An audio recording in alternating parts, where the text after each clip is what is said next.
On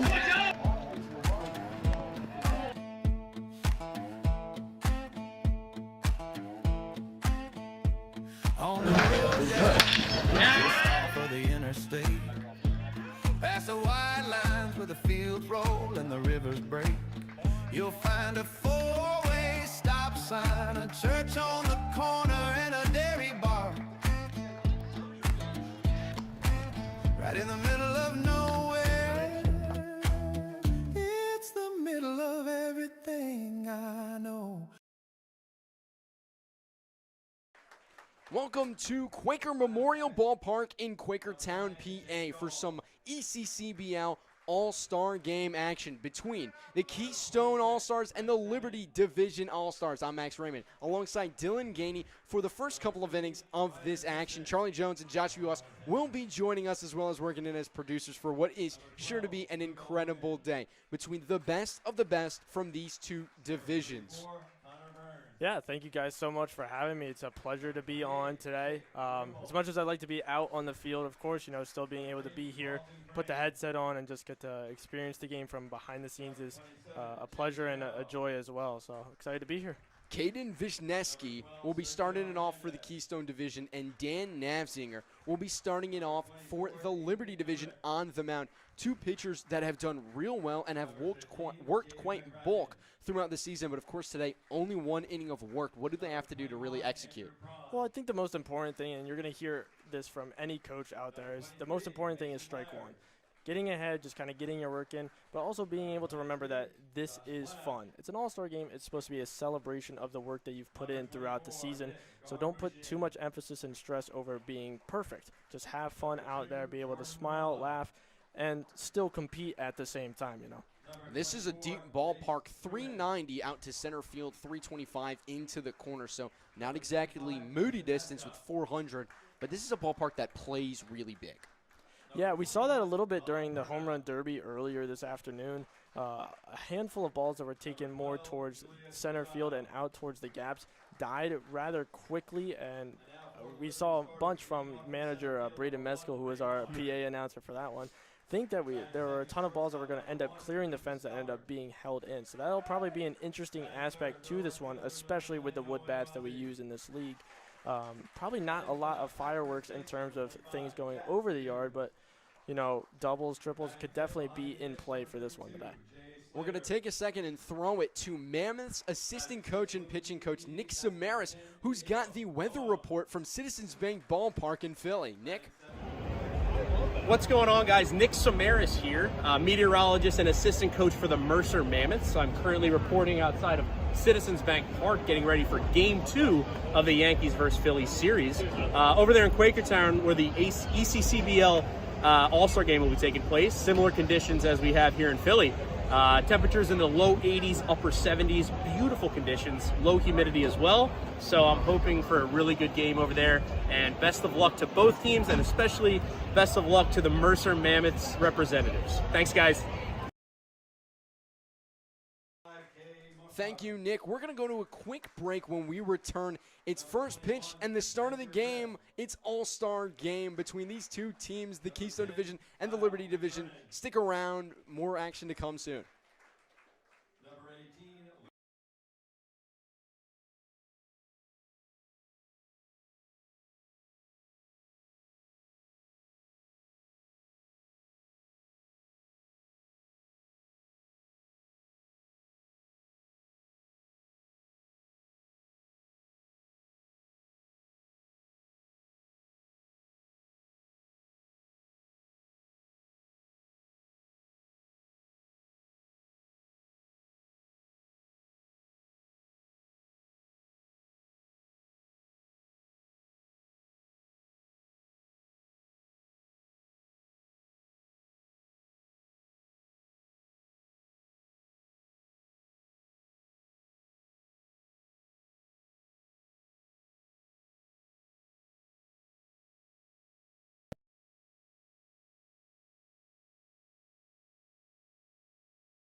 At first base, number 61, Anthony Knight. And batting ninth in left field, number 22, Nate Woodbury. Starting the game for Liberty, number 3, Caden Vishneski.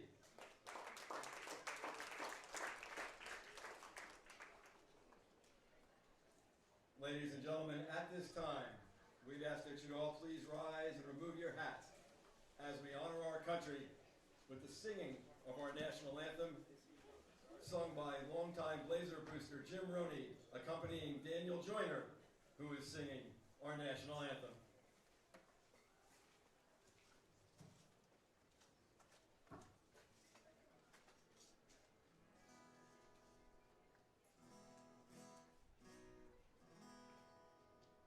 Oh, say, can you see by the dawn's early light what so proudly we hailed at the twilight's last gleaming, whose broad stripes and bright stars through the perilous sky, for the ramparts we watched were so gallantly streaming, and the rockets' red glare, the bombs bursting in air, gave proof to the night that our flag was still there. Oh, send us that star-spangled banner yet wave o'er the lands of the free and the home of the brave.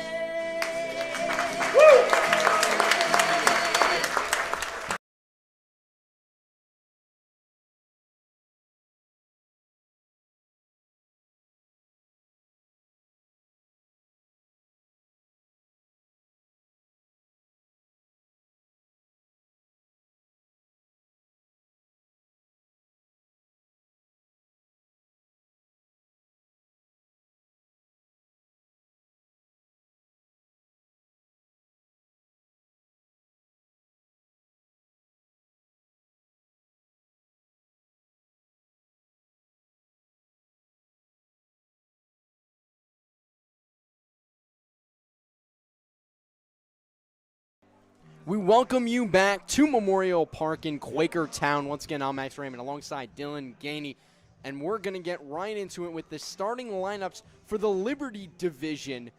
We're going to cut to that right now. Here are your starters for Raymond, Liberty. center field, Mercer Mammoth, College of New Jersey.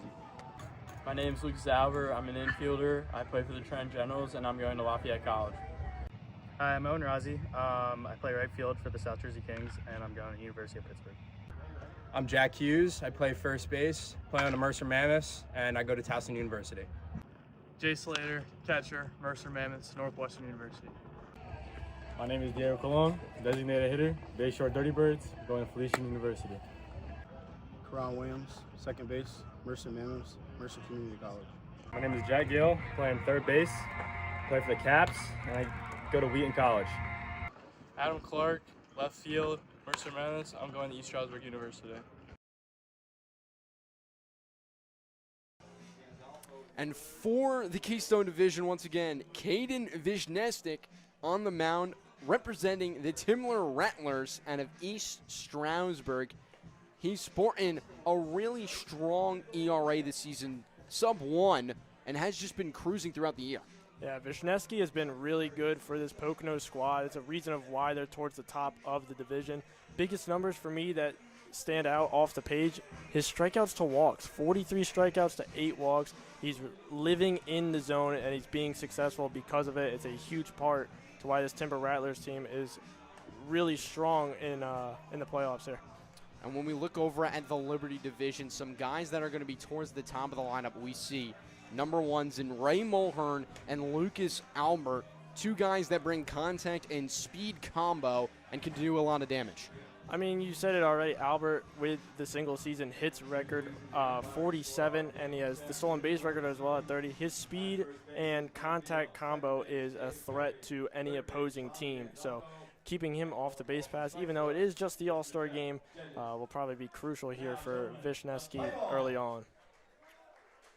You talked about it. First pitch strike is going to be the key, and against a guy like Ray Mulhern, who can be really patient, but is also so good at not striking out. First pitch, upstairs. Not a bad miss strike one, or on pitch one at all. Mulhern on the season, only 2 strikeouts. This is a guy that is patient and an incredible command of the zone. That one fouled off, and the count even at once.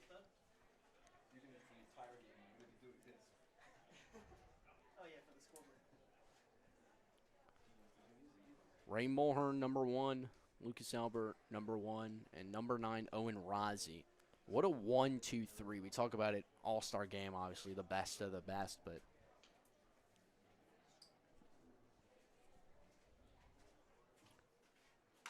that one hit over to second.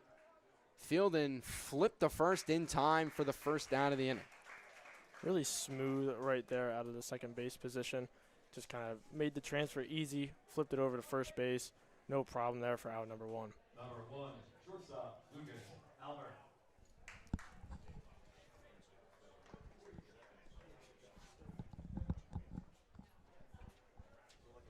And now we'll step the greatest hitter as of now in ECCBL history, the single season hits leader, stolen base leader, and Lucas Albert. He swings through the first pitch for a strike. Yeah, Albert was a tough at-bat throughout the season. I had the opportunity to face him a couple times. He doesn't really get cheated up there. Will saw off and fight off a handful of pitches, and like we mentioned a few minutes ago, that speed really plays dividends when it's weakly hit in the infield. He can beat it out easily. What did you find was the best way to kind of handle pitching to a guy like Lucas Albert who just doesn't get out? Well, I had a little bit of an advantage being able to pitch from the same side, so kind of that lefty-lefty matchup, I found that working a little bit higher and in, maybe like a 2-seam in on the hands kind of worked to my advantage. It gave me weaker contact, but still not always a result you're looking for, because it would just happen to find some green every now and again, but definitely the high and in with a little bit of run to it was very successful for the most part.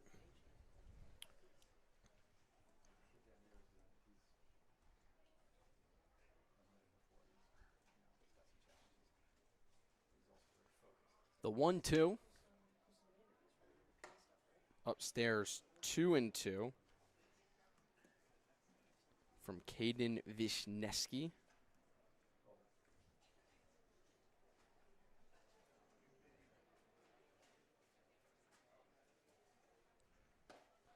Swung on and missed, and a very rare strikeout there from Lucas Albert.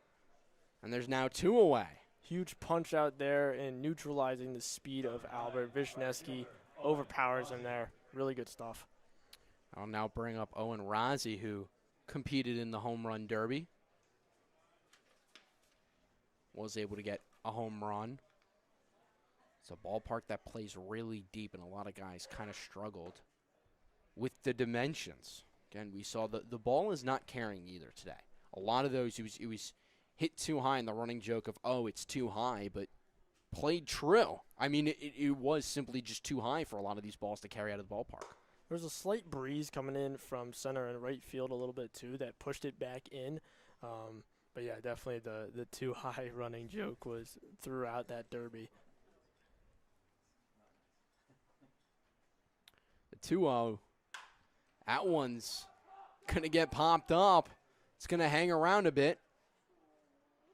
And the catch there is made and recorded by Bauman to end the inning. So, for the Liberty division in the first, no runs, no hits. And we're going to stick around for a little bit as we're going to get into the Keystone lineup in just a matter of moments. But there from the Liberty division, held down and completely silenced by Caden Wisniewski. And now we are going to throw it to the Keystone Division lineup, and here are the starters for the Keystone Division. I'm Joey Peters. I'm an outfielder, go to Misericordia, and I play for the Pocono Timber Rattlers. My name is Will Doble. I'm representing Southside. I'll be playing second base, and I go to Lafayette College. I'm Caden Lloyd, representing the Central Penn Batmen. I'm in center field, and I go to Shippensburg. My name is Chase Schomberger. I'm representing the Blazers. I'm going to Monmouth University, and I'm the DH. My name is CJ Clinton. I'm representing the Central Penn Batman. I'm the catcher, and I'm going to Alfred State University. I'm Carson Bowman from the Pocono Timber Rattlers, playing shortstop, going to Hartford. My name is Kevin Brace. I represent Southside. I play third base, and I go to Sales University. I'm Anthony Knight. I'm representing the Pocono Timber Rattlers. I'm the first baseman, and I go to Albright College. Hi, my name's Nathan Woodbury. I'm a left fielder on the Quakertown Blazers, and I'm currently in the transfer portal. And we welcome you back. Those were the starters in the starting lineup for the Keystone Division, and we take a look around the fielders in play for the Liberty Division. You've got Jay Slater behind the dish. It's Jack Hughes over on first. Hanging around on second, that's Q Williams. At shortstop, it's Lucas Albert. Over at third, it's Jack Gill. And in left to right, it's Adam Clark in left, Ray Mulhern in center, and Owen Rozzi out in right field. And that's the defensive alignment for the Liberty Division. And on the mound, aforementioned in the open, Dan Nassinger. Throughout this season, 37 1/3 innings pitched, and he has cruised to a beautiful 4.58 ERA, which for college ball and of this level and caliber, that is solid. That is a solid ERA. Yeah, I usually like to make a joke or kind of talk about with some of my fellow collegiate pitchers is usually whatever it is, kind of college ERA, subtract about 1.5 from it. That's kind of what you have normally as maybe an MLB ERA. But yeah, 4.5, definitely nothing to bat an eye at for Nafziger. The first pitch there, taken for a ball by Peters. It's Peters, Doble, and Lloyd. And we saw Lloyd compete in the home run derby as this one's on the third base side. Jay Slater making a late run for it but couldn't get there. So it'll be a foul ball and a strike.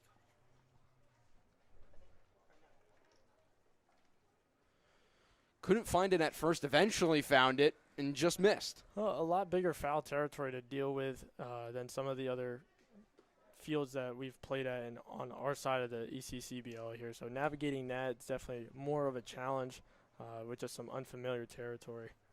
Especially compared to Moody Park. Yeah, that one over on the third base side. Gill's got it. Tough play. Throw across the infield. Not in time. As a good job there by Jack Hughes to come off the base. But Gilly's got a strong arm. I had the pleasure of having him play behind me when I was on the mound for most of my outings throughout the summer. But that's just a tough play. That is, I think I've seen one guy in all of baseball make that play, and it's Manny Machado. I think he's the only guy I've seen be able to, off your back foot, fire that across the diamond. I would argue Arenado possibly. Got him. Great throw there by Jay Slater, and an even better tag by Q Williams. The combination of the two Mercer Mammoths cut down Peters and get the first out of the inning. So gave up the hit and immediately erased by the defense. Yeah, and an absolute strike from Slater from behind the dish. Had to be a perfect catch-tag kind of scenario, exactly what you got. Really well executed there by the Mammoth duo. 2-0 is the count.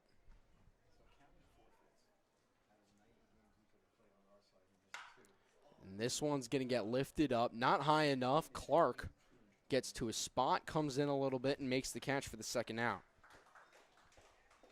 And again, that's that wind working the ball back in. You saw him first step back, as every outfielder is taught to do, and immediately took 2-3 steps in and then settled right under it. Always easier to run in than it is to run back. Giving yourself that kind of extra breathing room definitely makes it easier, even for a routine fly ball like that. Now up steps Caden Lloyd, who had 2 bombs in the home run derby. Just wasn't enough to get him into that championship round. It was 2 rounds, 1 round where everyone got to swing, and then the top 2 moved into the finals. That one's in there for a strike, and the count's even at once. But he's got A lot of pop in that swing. And the leader in the ECCBL in home runs is he's going to pop it up third base side. Jack Gill's calling for it. He settles under it and will make the catch to end the inning. Attaboy, so, Gilly. Shout out to your teammate there. And 3 up, eventually 3 down, although they did get a hit. Well, with no runs, we're going to throw it to our first break here on Jersey Baseball Nation. More All-Star Game action when we return.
Cupid shuffling our way into the second inning of action. Max Raymond alongside Dylan Ganey for inning 2 between the Keystone Division and the Liberty Division. No score now as Dylan Citizen is now in to pitch.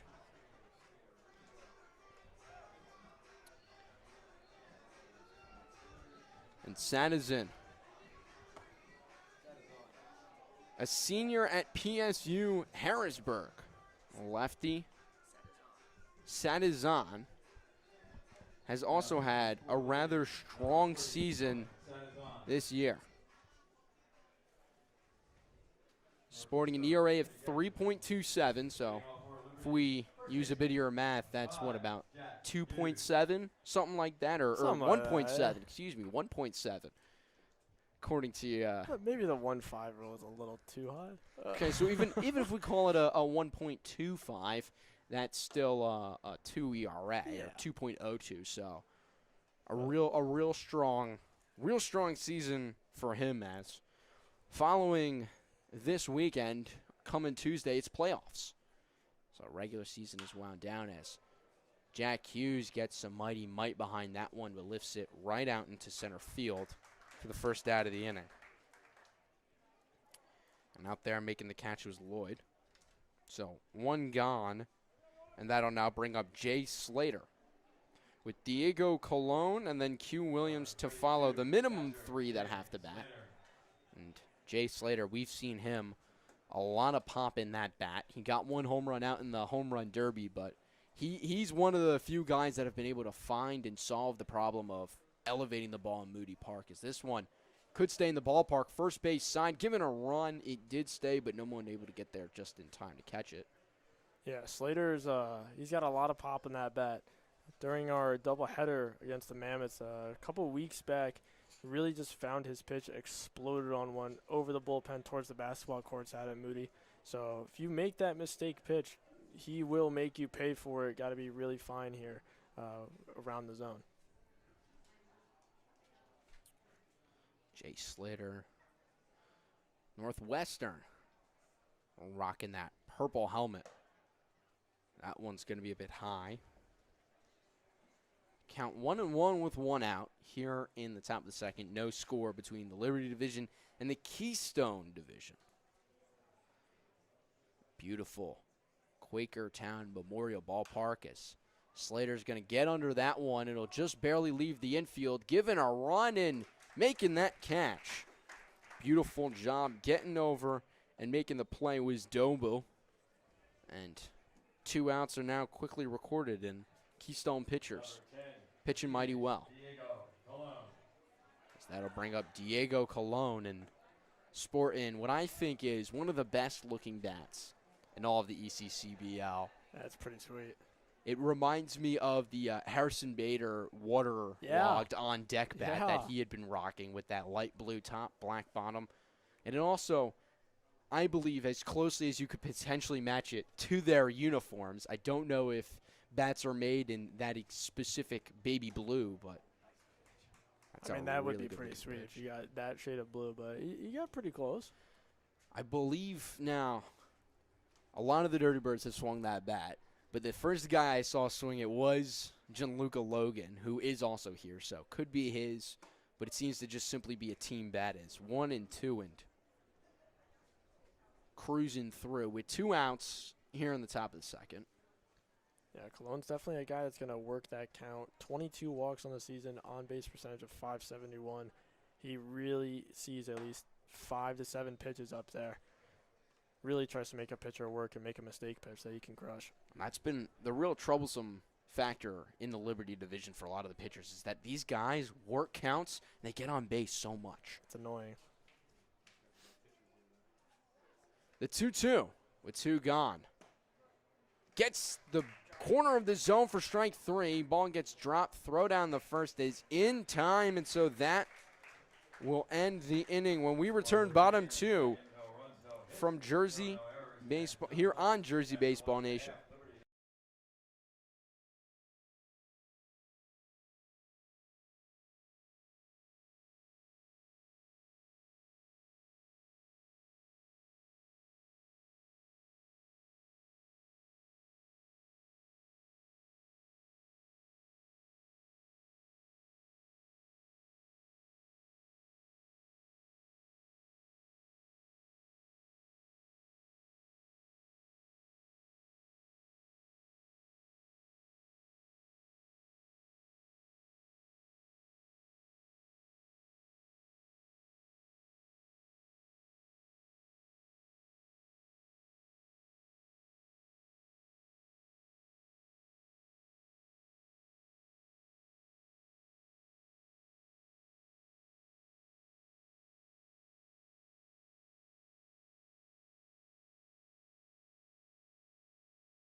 Leading off for the Keystone Division, Chase Schollenberger.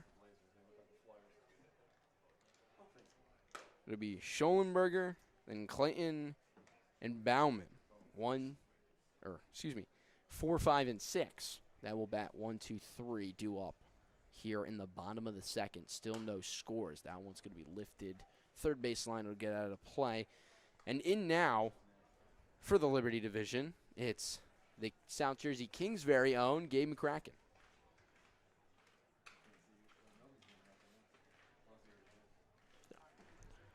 McCracken's been pretty solid this summer. 3.09 ERA right now.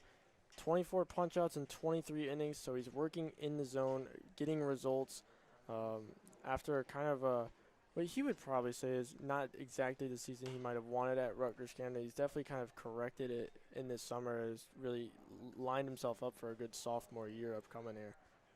And that's what this summer league, though, is all about, is correcting and fixing and improving in growth. It's a growth and development league, and so you've got stuff from the spring you want to work on and improve upon. This is the right place to do it. That one's going to get fouled off, and the count remains 2-2 to Schollenberger, member of the Blazers. And I've got to say, hanging out with some of these guys in the outfield and looking at all the uniforms, the Blazers have a nice-looking uniform. I would have to agree, but I think this jersey matchup is won by the Kings. Oh, absolutely. I'm a sucker for purple. I can't lie to you. There's just not a lot of it. There's just not a lot of it, and so that's what makes it look good is that when you can rock it and make good uniforms out of it, then it's phenomenal. They got the right shade of it, too. It's them, the NBA Kings, the Rockies, they all kind of have that purple. And the Ravens. Ravens, too. Ravens got some sick jerseys. The new Ravens uniforms are so nice. The old ones were fine, too, but I think the old ones were update's not fine, bad. but I think the update just makes it look better. New coach, new staff, new look. Kind of like a new Baltimore era, I guess. It's like associating that old one with Harbaugh and what now. And now the new guy, what's his name, man? He's the DC from the Chargers, right? I think you're right. Been locked in on ECCBL action. Jesse Minter, yes. Yeah. The DC from the Chargers. And Michigan. That's right. I forgot he was with Michigan. Makes sense of why he was on Harbaugh's staff. Of course. Harbaugh brothers, two incredible coaches. As a Michigan and a Giants fan, I went from rooting for one to rooting for the other, as that's a walk there, and so a runner aboard with one away. I would say I agree with you, but I'm a Seahawks fan, so I'm not a huge fan of Jim. Interesting. I find that so interesting. You're now the second person that I've met now on the Northeast that is a Seahawks fan. Excuse me, fourth. I got 3 up in college that are Seahawks fans. I don't know what it is. There's a few of us, but we stick together whenever we're in Philly crowds. I'd support you in a Philly crowd. As a New York fan, as that one's lifted to right field on his horse, just unable to get there. But really putting in the effort was Owen Rossi. Guy that gives 100% of the time and showcasing it right there. On his horse after that one. So 0-1 is the count with one away, and Gabe McCracken doing his thing on the mound. And that is Bauman in the box for the Keystone Division. That one gets into the zone for a strike, and so the count is now 0-2. With one gone and one runner on, Clayton over on first base. Held on by Jack Hughes. And no, unfortunately, folks, that is not the gold medal winner. We do wish that Tate McRae was here, but unfortunately she will not be performing during the 7-inning stretch. Rats. I know, dude. I was so excited. I saw Jack Hughes was in the lineup, and I was like, oh, Tate McRae? No. Fortunately not. See, I don't know if you can have her sing America the Beautiful, though, because she is Canadian. Yeah, I wasn't thinking of that, but a good old Take Me Out to the Ball Game, I think she would do a great job with that. Again, another American tradition, though. That's yeah, like, but they sing it in Toronto. I guess, yeah, the Blue Jays do still count as an organization. So it's fine, you know. To a degree. I'd let it slide. That one's going to get looped into right field. It'll dunk in for a base hit. And Clayton will advance another 90 feet, and so runners on first and second now. And the Keystone Division starting to get something cooking. Little movement here, little movement. All right, now I've got to ask, because I've basically asked everybody if they've seen it, but have you seen the Odyssey yet? I have not, actually. All right, well, if you take a look at my brand new wallpaper, you will see Agamemnon standing tough as ever. The man is incredible, and I've just got to say you have to go see it. I've told, for listeners at home, I've seen it about a week ago, and I've told every person I've met is that ball is going to kick away and the runners will get another free 90. I've told everybody I've seen they have to see it. I liked it that much. That was the glowing recommendation that my sister gave as well in our family group chat last night. And now you really got to see it. She's a bit of a history buff, so I'm gonna take her word on it because that kind of movie is right up her alley. So. Well, you know, it's Christopher Nolan, so he likes to do everything accurately but also seriously. I do love Nolan. He's made some great films since that one's found off. The thing is, though, like, I have to go see it in IMAX because, like, I feel like I can't wait for it to come out on streaming services. It's not going to hit the same. It's not. I didn't. So I saw it in, was I in? I was in an AMC, just the regular, but like the Prime or Prism, whatever they call it. Sure, yeah. So it was like advanced, but I'm absolutely gonna go back to the theaters and see it at IMAX. Like that's a non-negotiable. But it's incredible. It is really. And I think what's the most insane part is that he's pumping out these insanely in-depth films where he takes the long way. He somehow, first of all, for this film, was under budget and ahead of schedule. How is he under budget? I thought he had like a $750 million budget. He was under budget, ahead of schedule, and he's been releasing these high-end, really in-depth films every 2 to 3 years. Yeah. First of all, coming up with the ideas, the script, everything that you have to put together.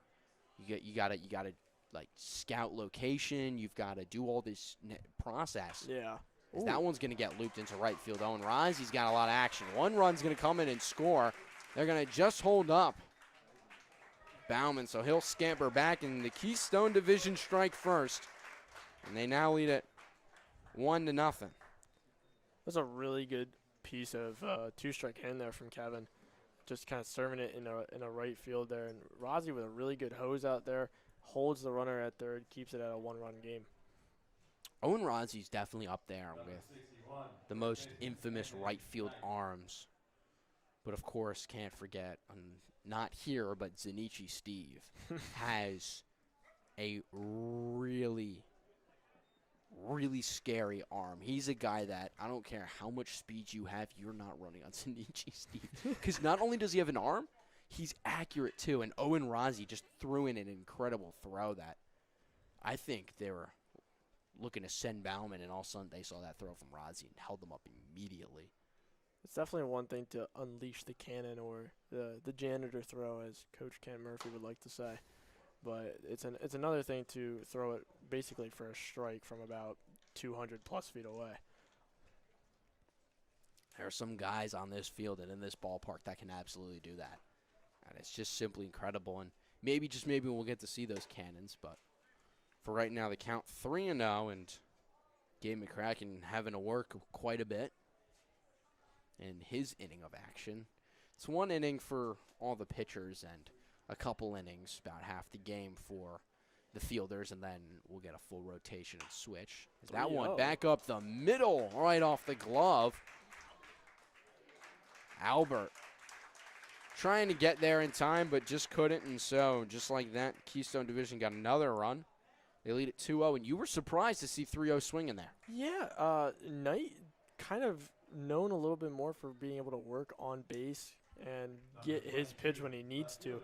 I was kind of expecting the automatic there a little bit, but I guess they're kind of just letting him free swing it a little bit more in the All-Star game. But definitely not the kind of 3-0 pitch I would expect him to let it loose on, at least. But works out. So definitely did. But being that it's the All-Star game, I mean, you have to imagine that they're going to have green lights on if you like the pitch. But yeah, you probably want to just swing it a little bit more anyways, too. You don't necessarily want to, like, take a walk in your 1 or 2 at-bats that you get, since most of the players are splitting the game in half.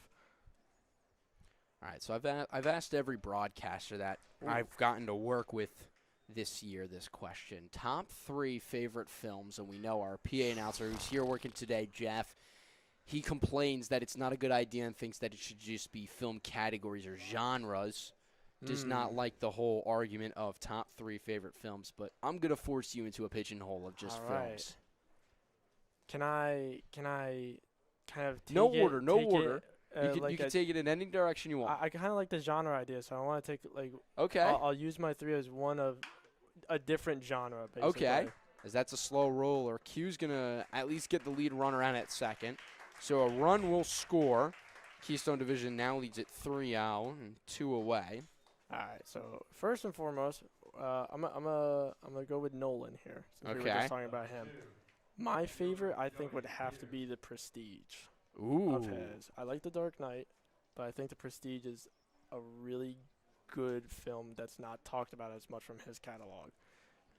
For the second one, I'll go with something that's a little bit more A little bit more fun, more of like a guilty pleasure kind of movie, like a pick-me-up if you ever need it. I'd say Step Brothers. Oh, yes, absolutely. If there's ever kind of like a slow day or a day where you just feel like you're not really doing anything, I'm just throwing that on, and I will piss you off by quoting about half of it. So, Nah, see, I'm not someone that gets pissed off. I find admiration in the fact that people actually know quotes, because I'm someone, too, who knows some quotes from some films and potentially might throw a couple in this broadcast. I mean, and then the last one I'll throw out there is baseball movie, since, of course, we're at America's pastime. My favorite baseball movie is Major League. Ooh, great pick. Yeah. It actually made me think about the other night we were watching The Benchwarmers. Ooh, another good film. I mean, it's good. It's like a silly, fun movie. That one's it's so bad that it's good kind of movie, which is why I absolutely love it, because you can just sit there and quote it for the entirety of it.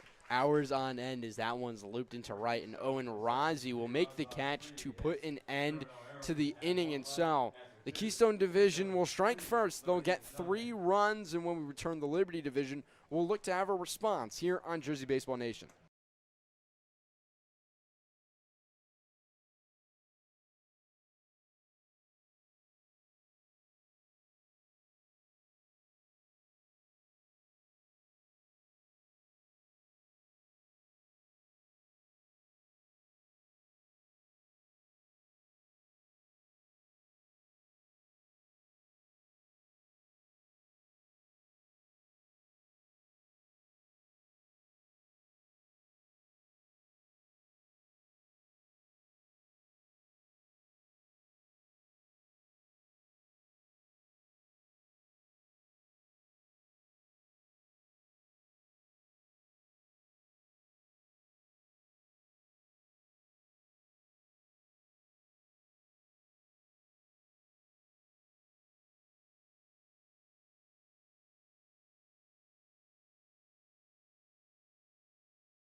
Q Williams will lead it off for the Liberty Division. 7, 8, 9 in the Liberty Division lineup. It's Q Williams, Jet Gill, and Adam Clark to round out this 9-man order to start it off for the day. As first pitch strike. Q's another one of those guys that really works in at bat. I faced him once this season during that same doubleheader day. He did not make it easy. Fouled off a handful of pitches, really took the outside corner away of just, 1, not chasing after anything, but 2, fouling off when he needed to, and just really working that count, getting the pitcher count up, which is leading to a near 500 on-base percentage for the summer so far. The sneaky thing about Q Williams is that he is like my perfect envisionment of Mr. Clutch. He just seems to be able to find a way to either get on base or come up with that hit, especially with guys and runners in scoring position. I wish that we had advanced stat tracking and we knew his metrics with runners in scoring position, but I've got to think he's batting 500, 600. The way that he's just able to get contact, or his on-base percentage, probably around 800, the way that he just finds a way to get on base. And again, talk about clutch factors. That's a great play, but able to beat it out with Q Williams using that speed. Need a guy to get on base in response. Q Williams, your man, he gets on to lead it off, and that'll bring up your teammate in Jack Gill. Gilly! That bounce is a little reminiscent of Moody there. He almost took his head off at second base. But the good hustle there from Williams resulted in a knock for him to start third. And now he went 23 for 23 during his college season on the base pass, so definitely something that could be in play here. It's Will Doble, who of Southside, almost lost his head on that we call Moody hop. As in Moody Park, you get some awful hops that just can cause complete and utter chaos.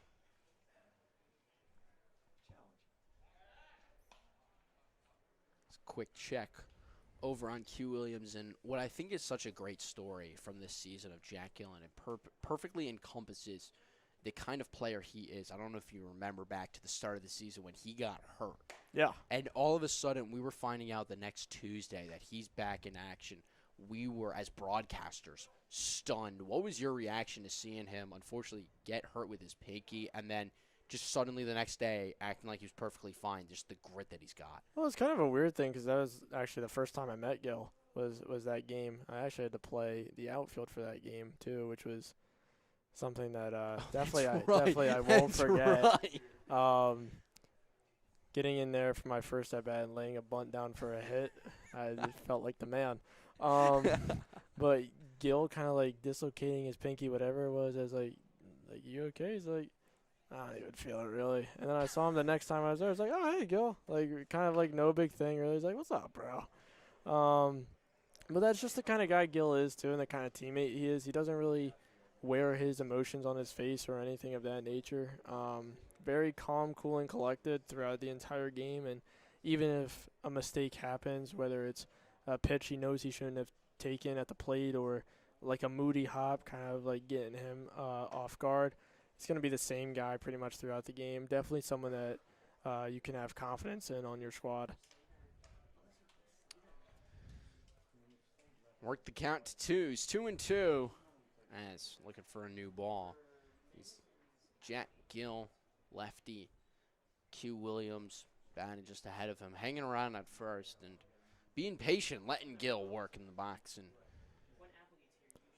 part of me is almost surprised that we haven't seen him take off yet.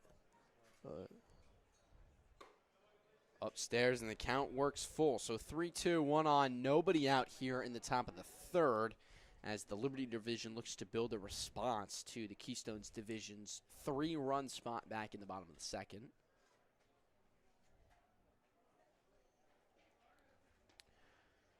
The payoff pitch. Upstairs. And so Gill works a walk, and that's 2 on now for Adam Clark, with the top of the lineup looming, Ray Mulhern and Lucas Albert. Yeah, that's exactly the start you're looking for out of the Liberty side here after giving up 3 there in the bottom of the second, getting the first 2 guys on. And now you're using the 9-hole as basically a second leadoff guy here to try and flip it back to the top, do some damage here. And a little kiss of the bat for Adam Clark as he sets in, and the beautiful blonde hair that he's got. Yeah, you're not missing that from anywhere in the stadium. He's got some nice hair. Any guys on the Capitals with just exquisite-looking hair? Or I will say Barbash probably has the best hair on the team. He did get it cut towards the end of the season, but it still looks great the way it is. So I'd say Barb's is my pick. Schulberg's got some nice curls there that flow up. Schulberg's the ball magnet. Him and Jack Hughes are amongst the top of the ECCBL by at least 5 or 6 hit-by pitches of third place. It got to the point where it felt like almost once a game you were just hearing it thud off his elbow guard. There was a game where he got hit 3 times and had a sac fly and did not record an at-bat. Had 4 plate appearances, no at-bats. Yeah, he wasn't exactly a happy camper that game. And then I think in the next game in that doubleheader, he worked the walk or something, too. I think he went 5 or 6 straight at-bats, plate appearances without recording an at-bat. Yeah. Something of that nature. I think that was that Mammoth doubleheader again. It was. A week or 2 back. 2-1 count to Adam Clark, who we saw swinging out of his shoes and losing his footing a bit. He's going to take that one, clip the outer part of the zone for a strike, and a beautiful, call that good old Bob Ross, painting the edge. Painting that side. Picasso, Ross, Van Gogh, whatever you want to call it. Michelangelo. A little Michelangelo. Donatello. Now we're just naming Ninja Turtles. You know they're all painters, too. Oh, yeah. Runners take off, and a slow roller will get foul, so Q and Jack Gill will have to now trot all the way back to their respective bases. That's one of the worst things as a base runner, isn't it? It's got to be so draining. You take off, and especially when you feel like you got a good jump and you've nabbed that bag, and all of a sudden now you're like, dude, why'd you swing, man? I got to go back. And now you're tired and you don't want to take off again. It's the worst when coach is like, all right, now you got to run again. Like, I want you to steal. Go. You're like, coach, I'm tired. Running suicides. Sucking wind on your way back to first base. You're like, got to gear up to do it again. That one just missed. That one looked like it almost bent back into the zone for a strike. So the count now full once again for the second batter in a row as the Liberty division continuing to be super pesky and working counts. I usually like to keep myself composed when I'm on the mound. That one you might get a little bit out of me. That was a pretty good backdoor breaker. Slow roller back to the pitcher's mound. To second for one. Thrown. Little challenge and play to make there. That's those PFPs that you got to work on. Good hands from Doble there, but, I mean, Sadazan really came across his body a little bit there. Just kind of short-armed it towards second. It led to that short hop. It's the kind of plays that you work on and practice a little bit of, just trying to really slow yourself down while still moving game speed. Lucky for him, the chemistry there with his second baseman. And just, the strong hands there allow him to corral it and keep it from heading into center field and allowing a run to score. Runners on the corners. 2 Mammoth on and a Mammoth at the plate, and Ray Mulhern back in there for his second AB of the day. First AB grounded out to Doble. And as a pitcher, you can relate to how the world just feels like it's moving super fast. When you're on the mound, you're in your groove or whatever. But the second you've got a field-to-ground ball, now it feels like you've just entered 2-3 times speed. It goes into hyperspeed, and that looks like... That one's looped to right field. Ooh. It's just not going to. Coach Braden Meskill of the Trenton Generals, over there on the first base coach. Trying to will that one fair, but just didn't. And Adam Clark now has to retreat back after getting a nice jump off first base. The defending champs, the Mercer Mammoths, and they've got 2 guys on and 1 guy at the plate. Just incredible attest to the season that they're having as they look to defend their title. That one got fouled off. It almost looked like a self-defense swing with 1 strike on him. I'm not sure if he just didn't pick it up out of the hand right away or not and just realized it was a strike a little bit later, but definitely not the typical swing, at least I'm used to seeing from a guy like Mulhern. The nice thing is that there is a fence lining that completely encompasses with a roofing of the viewing area, as Clark will easily take off and take second without a throw. Yeah, we got a really nice setup here at Quakertown. It's a beautiful setup, and all the spectators are covered, so there's no worry of a foul ball. It's going to really have to take a miracle for anyone to have a chance of getting hit, as covered on top, covered in front. No fears and no worries unless you're in the outfield, but I don't see any viewers out there, so... Nope, just a bunch of POs chilling in the bullpen. That one's grounded over to second. Doble will get into first. So they get another one, but the Liberty division now has tacked on a run. And so with 2 gone, the score is now 3-1, and that'll bring up Lucas Albert, who struck out his first time up. Means the odds of him getting a base hit, if this was Apple TV showing you the odds in the bottom right corner, odds are 99.99999% he gets a base hit here. There is still a .00001 that he doesn't, but, saw it off, and maybe that happens. Wow. It happened. He's human. He's human. Superman is human. There is a Clark Kent to that Superman Kal-El side. But so we'll head to the bottom of the third. The Liberty division does get one back of their own. They still trail 3-1 when we return here on Jersey Baseball Nation.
Now pitching for the Liberty Division, it's Nick Garbusian, the Boosh, in there for the Liberty Division representing, the Mercer Mammoths. So a Mammoth pitching to a Mammoth.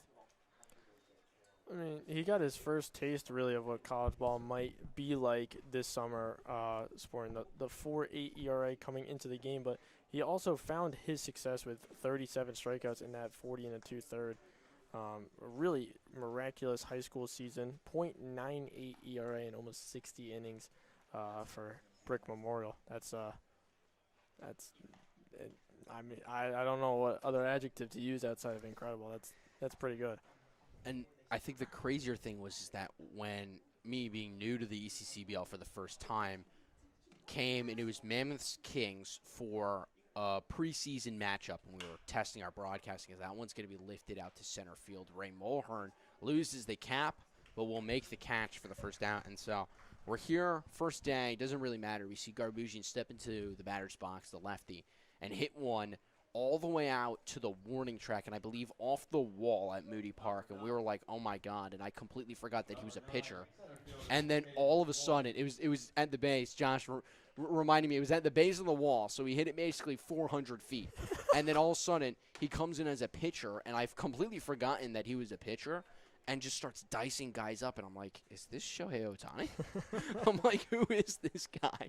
But he is dealing, and evens the count at ones, and has already gotten one out. And it's already really impressive to be good on one end of the ball, but if you can kind of drop jaws on both sides, you're really doing something special there.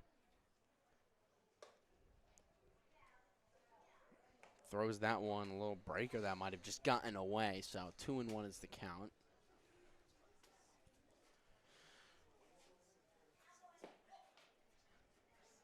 Playing around with his off speed, and the count runs to 3-1. And he's got some nice breakers, but command has been there, sometimes not, but for the most part, he's got really good movement on his breakers.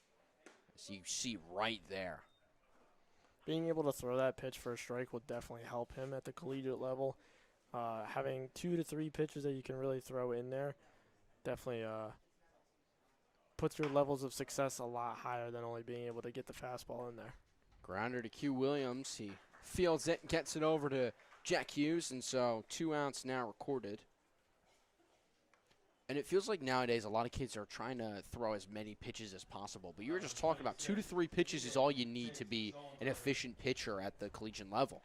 I mean, pitching is a lot simpler than what people make it out to be. It's a concept of deceiving the hitters and mixing the timing. Because once you get into a rhythm, sometimes you just want to go at the same pace, but that's when hitters start to time you up, disrupt that rhythm. You want to be able to disrupt theirs, not have them disrupt yours. And so just becoming – that was a filthy pitch, whatever that was. Oh, my gosh. Looked like a change-up, that's the what way I was that thinking. a little bit of a circle change, the way that it broke back kind of like a two-seamer. But, again, like being able to deceive rather than being kind of figured out is – the most important thing when you're pitching kind of at each next level, how to deceive those hitters, and trying to wrinkle in all these different kinds of pitches that kids nowadays are trying to like throw of like 5 to 7 in their arsenal. It's crazy. You got to master 2 to 3 before you can really add on those 5 to 7. And I feel like there's also kind of, I've heard, as Garbusian gets strike 3. And so that'll be the end of 3 innings of action. And for me, Max Raymond, it'll be a day as I get subbed out, just like in the All-Star Game. We're swapping around broadcasters. So coming on will be a new voice, and I thank you for joining us. But Dylan Ganey, he'll be staying on when we return here on Jersey Baseball Nation.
Back here live from the All-Star Game. A new voice on the mic. Charlie Jones here with Dylan Ganey in Quakertown, Pennsylvania at the 2026 ECCBL All Star Game. Keystone Division up 3-1 as we head to the top of the fourth. 3-4-5 due up for the Liberty Division. Starting things off, Owen Rozzi.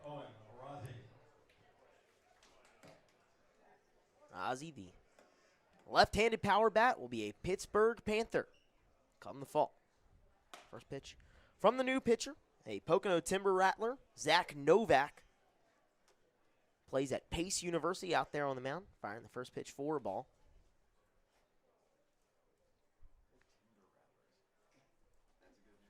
Kicks and fires the 1-0. Big swing and a miss from Owen Rozzi. We see that big swing often. I'm sure that you've seen it facing him as well. There's a couple times that we had the Kings up at Monty. He would just take a big old hack pretty much in any count except 2 strikes. Just about every time it'd be lined through a hole somewhere. Could definitely just hear the crack of that bat. But yeah, he's got a strong build, a lot of power behind him. I haven't really figured out necessarily the way to kind of get him out, but I mean, every hitter has it at some point and whatnot. But Rozzi's definitely a pretty big intimidating factor in there. Very aggressive bat going after a 1-2 count right here. Chops that one foul over towards the right side. When you're facing a guy who's very aggressive at the plate, what's the mentality? What's the approach? Do you try and change things up any certain way? It's kind of hard a little bit because, especially being my first time in this league this year, and a lot of these guys I've never necessarily faced or heard of, just because I think it's more Jersey-based player pool and whatnot. You try and figure out their tendencies really the first time that you face them and get as much information as you can from the guys in the dugout that know these people. So I guess just in terms of like facing him first on, you kind of can tell a little bit from the first pitch about either how aggressive the take is, how aggressive the swing is. You don't help yourself if you spike one 55 feet, but if you can get it at least somewhere close and you can see either a little hip trigger, kind of blow it by a guy, you can pick up a couple different things, and it's just the little mental notes that you got to stack up after that. But for a guy like Rozzi, like you said, he's an aggressive swinger, a lot of power behind him. You got to try and get something. For me, I think it would be a curveball with the left on left there, of just getting him to swing over top of it as he grounds that one out to Doble, who's been kind of a vacuum out there at second base. But yeah, definitely kind of picking up stuff after that first pitch is the biggest indicator of how you can get a guy out. Well, it looks like Novak picked him up correctly as one away here for the Liberty Division. You mentioned Will Doble, and a whole lot of plays going his way over to second. He's been eating them up and made some really nice ones so far. Definitely a guy I wouldn't mind having play behind me. I'm sure. You know, not bad having a defensive stalwart out there to kind of control things, and we've seen him control things as the Keystone Division out to a 3-1 lead, bringing up Jack Hughes, a Mercer Mammoth. We go from one big power bat to another. As we see a big-time swing right there on the first pitch he sees. Hughes, a JUCO All-American a couple seasons ago. Reached the World Series in 2025. Then went off to Towson. And now an ECCBL All-Star once again.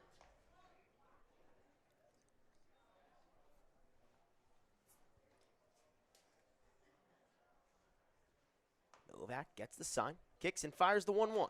Big swing and a miss there from Hughes. He's another kind of that Rozzi built a little bit with the aggressive kind of hunting pitches in the zone. He doesn't extend too often, but when you can get him to extend, you got to make sure you really land that pitch because he can reach out of the zone as well, so can't give him something too fine here. Well, that one he reaches and gets that time as he grounds out towards the left field side for a one-out single for the Liberty Division. Getting another base runner on and starting to find their footing on offense. Yeah, it looks like Novak missed the spot a little bit. I think it was trying to get a two-seamer or changeup more in on the hands. That one just started a little bit too far out over the plate, kind of leaked right into the inside part. Sweet spot for just about anybody that can hit red dead. So good job by Hughes there. Good piece of hitting with 2 strikes. You mentioned he can really extend with that tall frame, and he does it right there to get on first base. Ooh. Making way for the first substitution for the Liberty Division, Ryder Simpson, who gets hit by the first pitch on the outside leg. You know, we've always thought about how bad that must feel to be in the box. How bad does it feel as a pitcher on the mound to give up a free base like that? I think it varies depending on counts. Like when you have a guy down 0-2 and you just hit him or nick him with something that's like in the thigh there or like on the elbow, you're just like, can't do that. I think, again, it just varies depending on count. Also, with runners on base, you never want to extend innings or keep adding people on there. So definitely probably not the best feeling for Novak right now. You stole the words out of my mouth, Dylan. You know, with runners on the base paths, you put Jack Hughes into scoring position. Not a good feeling, I'm sure, for Mr. Novak out there on the mound. Now runners on first and second to make way for another Dirty Bird. This time in Diego Colon, the designated hitter. First time out, struck out, and got out on a drop third strike. Swung through that one there to even the count up at 1-1. Dirty Bird's a new team in the league this year. Any fun experiences with the Bayshore Dirty Birds? Actually, yeah, we were playing. We had 2 fun experiences with them. One game we had out at Monty, doubleheader with them out there. One of their guys, credit to him, absolute moonshot off the bat. Celebrated a little too much. He flipped his bat a little too high, so he got ejected. Wow. And they almost called the game to forfeit because they didn't have enough guys. But a guy who was supposed to just play for the second game showed up like 5 minutes before that happened, so they just kind of inserted him in the lineup there. And then the other time was actually just last weekend before the season got wrapped up. We were supposed to play a doubleheader with them again, but they didn't have enough guys, unfortunately, that day. So I was supposed to pitch game 2. I get out there. I'm about 30 minutes into my drive. I get a call from Ethan McHugh, actually. He's like, yo, we're not playing the second game. Do you still want to come? I'm like, I'm halfway there. I might as well. So, you know, definitely a couple interesting experiences with the Dirty Birds this year. It's a brutal call. Brutal call to get halfway through the drive. It's not ideal. I mean, I got my Wawa sitting in the seat next to me. I'm starting to get locked into game mode a little bit, and just like, well, you know, because Bayonne wasn't really next door for me. It was about an hour and change on a Sunday morning. So it is what it is. It was still fun to hang with the guys for a few innings. Full count here for Cologne, and he takes a great pitch. That slider just not catching the outside corner. Cologne waits off, and now the base is loaded for the Liberty Division. Yeah, I talked about that with Max a little bit. He's really got a great eye at the plate. Works, counts pretty heavily there. Is among the top guys in terms of walks in the league, 22. Not a fun at-bat to have. Definitely not any way you can get on base. Crucial here with the Liberty Division down 2. First pitch strike hurled in there to Q Williams, another guy who has a ton of discipline at the plate. One of the bigger reasons why the Mercer Mammoths took that first seed in the Liberty Division. As he slaps that one up the middle. There's one, and there's 2. Safe. They called him safe at first. The speedy Q Williams beats out the play to score a run and save a little bit of life in this inning. 3-2 Liberty Division. Looked like that was going to be a double play, but Q Williams robbed him. He's got a set of wheels on him, man. Come on, Gilly. And here comes your teammate, Jack Gill. Good at bat his first time. I want to see him put one in play, though. We've seen that many times this year. One of the best players on your Trenton Capitals, Jack Gill, playing at Wheaton College out in Illinois, but gracing the ECCBL with his presence here in 2026. So Williams on first, Simpson on third, second base unoccupied after the fielder's choice. 3-2 Liberty Division. Williams in motion, no throw down to second. Those wheels keep on turning, Dylan. Another stolen base for Q Williams. Another thing that Max and I talked about a little bit before you hopped on, he went 23 of 23 during the college season on the base pass, so I was kind of expecting him to go last time because he was a leadoff walk, just kind of expecting him to get in the scoring position, but doesn't even draw a throw this time around, so he'll take the free bag any day of the week. Such an effective base stealer, getting another runner into scoring position for the Liberty division. Now second and third with 2 down here in the top of the 4th. Big swing on 2-1 for Jack Gill. Yeah, he wants that one back. Great pitch from Zach Novak to get the swing there, and now 1 strike away from getting out of the jam. Here's the 2-2. Just missing outside. So now here on full count, what would you throw, Don? I mean, I think you've gone back-to-back two-seam here. You could give him a similar look of a changeup that dives out of the zone, kind of start in the same spot. Might try and beat him with a fastball in, though. Hasn't seen it yet. Payoff pitch slapped foul by Gill, so we'll rewind and redo it. Tried to speed him up that time.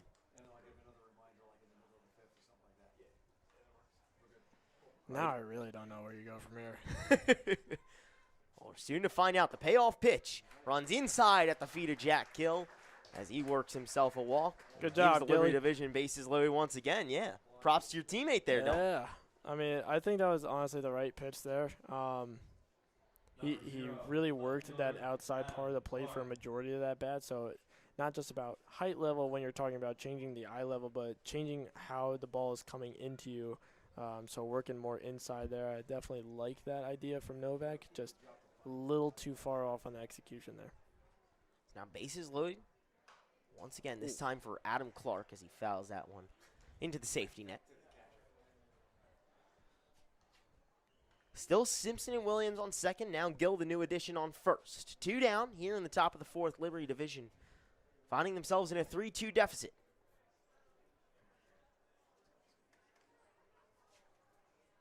A 1 offering from Novak, runs outside.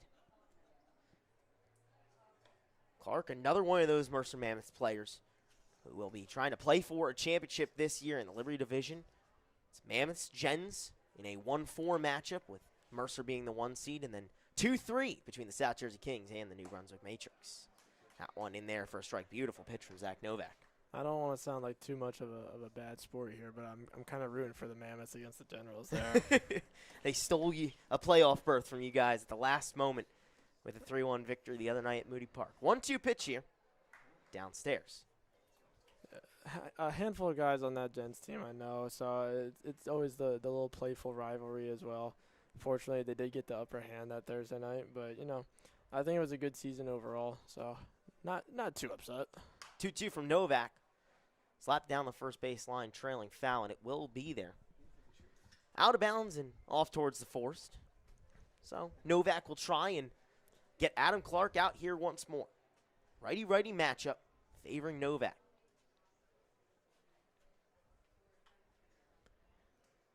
Gets the pitch he likes, kicks and fires the 2-2. Just missing outside.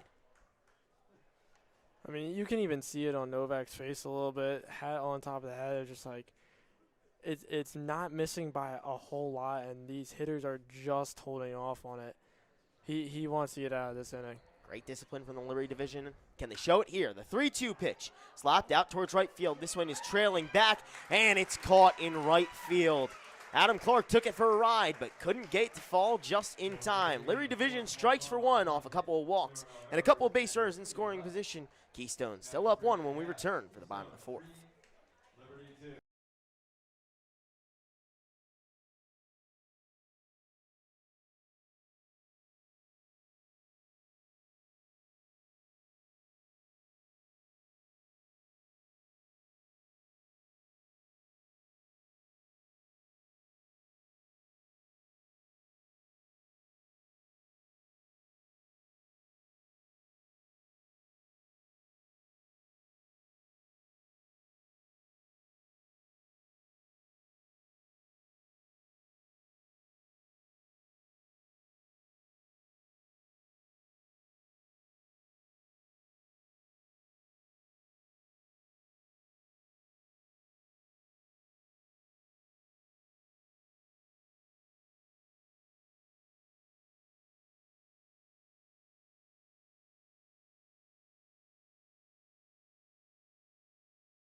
Bottom of the fourth here from Quakertown Memorial Park. Charlie Jones alongside Dylan Ganey for the 2026 ECCBL All Star Game. So the best talent in the tri-state area are coming out to play here in Pennsylvania.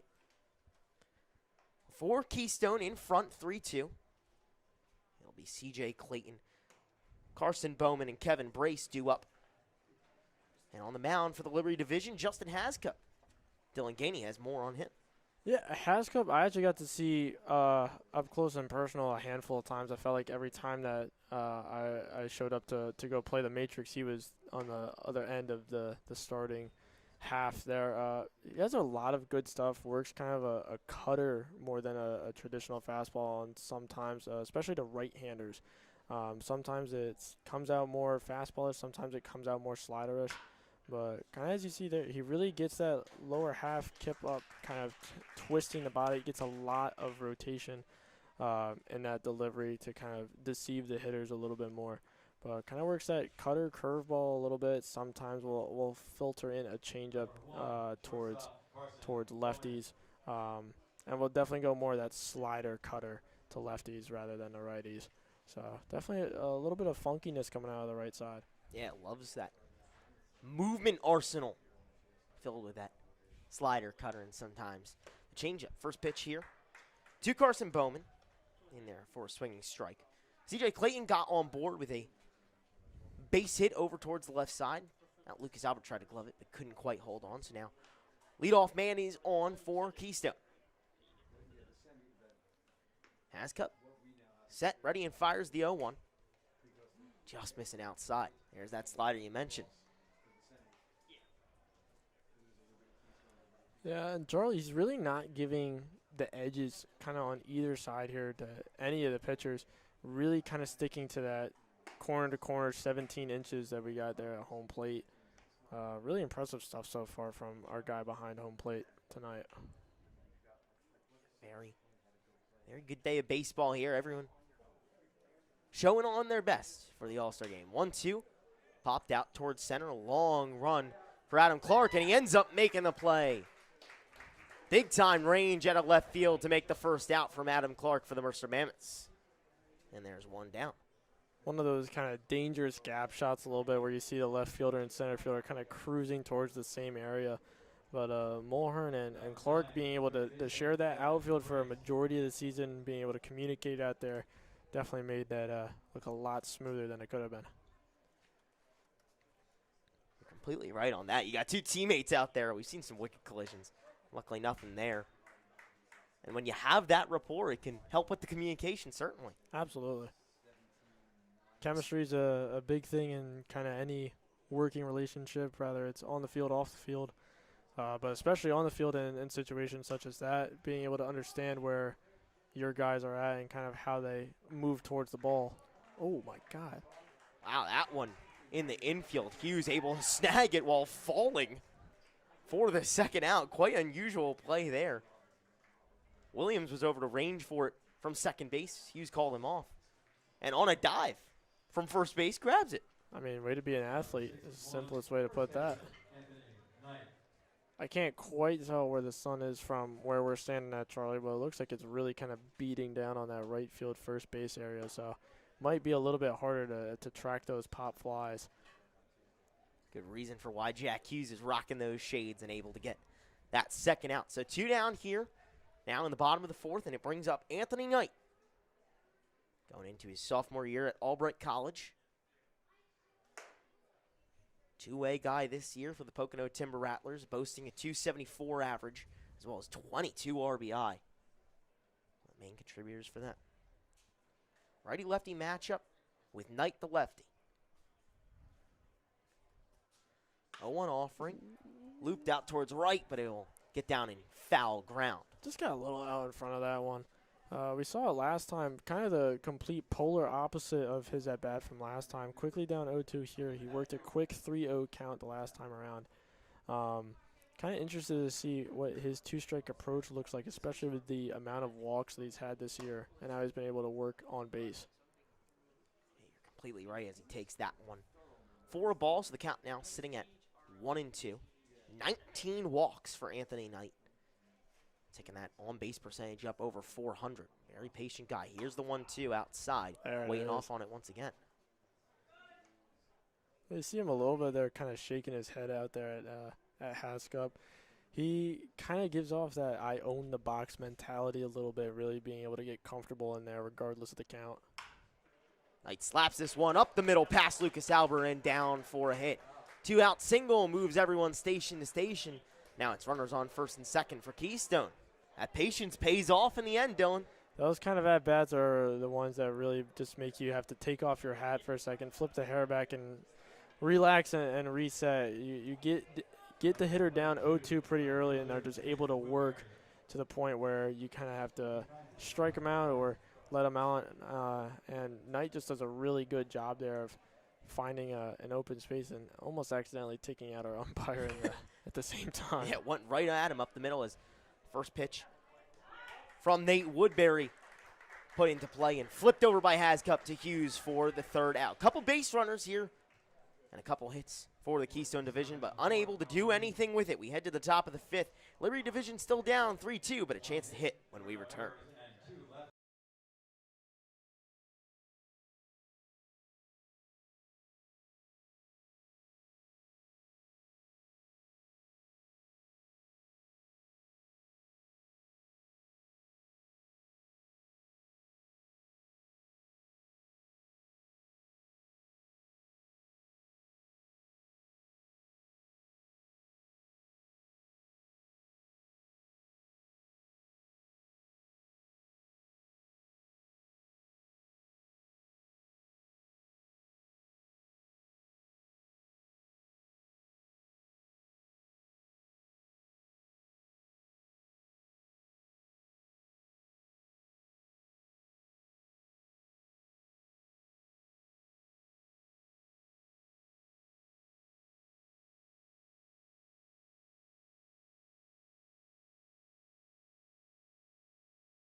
Top of the order due up for the Liberty Division here in the top of the fifth. Out to face Brader Butts, pitcher for Southside, and Dylan Ganey has more on him. Yeah, Charlie, the top of the order here is one of the most interesting players in the ECCBL. A catcher-pitcher two-way, as we were just looking at his profile. Pretty good with the bat, 286 average in a limited amount of attempts. He had 10 plate appearances, but really good on the bump so far this summer. A 2.6 ERA in 17 innings. Really just limits runs coming across. As that will dunk down right. Oh, Mulhern's taking the extra bag at second. Look at the speed. really put the wheels on. We know how much ground he covers out in center this time, able to cover on the base paths. It's a leadoff double for the Liberty division. I mean, just looking at Mulhern's resume, he played at Sal Regina his freshman year, Brookdale last year. Those are both two very respectable establishments at their own level. Sal Regina, of course, being one of the best D3 teams in the nation. Brookdale went to the JUCO World Series this year. He knows how to play some ball out there. He definitely does. A JUCO D3 Gold Glover on the national level this year, and he'll be heading to the D3 level with the College of New Jersey come the spring. Out there in scoring position once again, back-to-back innings for the Liberty division with runners in scoring position. And you want someone effective at the plate when you have those runners with a chance to score. One of the most effective guys in the ECCBL coming up right now with Lucas Albert. 0-1 to him here as he hits it to the opposite direction out there over to left. Mulhern on his horse around third. He goes home and he is out by a mile. Beautiful throw out there in left for Keystone to gun down that tying run at the plate. I don't think you can draw up a better throw from left field to home plate on an absolute frozen rope there. Not a bad send either by Meskill there at third, especially with the speed of Mulhern. It just literally had to be a perfect execution out there. What a play. Heck of a hit for Lucas Albert as he runs his way back to second. But a beautiful throw from Nate Woodbury out in left field to gun down Ray Mulhern. Still 3-2 Keystone after that amazing play. So they trade the runners in scoring position. Mulhern heads to the dugout. Albert over at second as it brings up Owen Rozzi. We talked about him last inning. Already back up once again with the chance to do some damage. And you think you're out of the water a little bit when you get Mulhern out, but you're just back into it with Gilbert there at second base. He has the contact speed combo I talked to Max a little bit about earlier on. And you can see him dancing out there at second, trying to force a ball, trying to get the pitcher's attention on him rather than the hitter. And now we see the Liberty division, which started with a leadoff double, now in a bit of a tough spot as they might not get a run out of it. Yeah, runner in scoring position with no outs. Now a runner in scoring position with 2 outs. After Mulhern down at the plate, Rozzi pops that one up in the infield. It will bring up Jack Hughes trying to drive home Lucas Albert and tie this one up at 3. Still 3-2 Keystone in the power part of the order for the Liberty division. First pitch from Butts. Runs inside and hits Jack Hughes. We've seen that many times this season. 12 hit by pitches in ECCBL action. That one the 13th here in the All Star game. Jack Hughes may be doing what Jack Hughes does best, drawing hit by pitches, being a ball magnet, and making his way on base any way he can. Number 3, catcher Ryder Simpson. That one hit him almost in the torso area in that one. I Did mean, not feel good. Take the wind out of you for a moment. It gets to a point where, like, do you even get kind of frustrated when you get hit at that point, or are you just used to getting hit? Like, 13 is a lot in a 30-game stretch, 31 with the All-Star game here. Like, that's almost one every other game. That's, oh, my gosh. As Hughes runs down towards first base, I think he's thinking, yeah, another one of those, sure. Just another day, dude. Just another day in the life of Jack Hughes. Well, now runners on first and second for the Liberty division with 2 outs, down 3-2. As it brings up there goes Ryder Simpson. Albert on his way over to third, and he is in there safely. Ooh, another stolen base for Lucas Albert. Albert broke the Liberty division single season steal record with over 30 stolen bases in the regular season. Another one for him right there, doing what he does best. So now runners on the corners with 2 outs. Albert just 90 feet from home. Butts with the 1-1. This one popped up out of play and over the dugout for the Keystone division. Despite that 3 spot in the second inning by the Keystone division, Liberty has come back with 1 apiece in the 3rd and the 4th, trying to tie things up here in the 5th.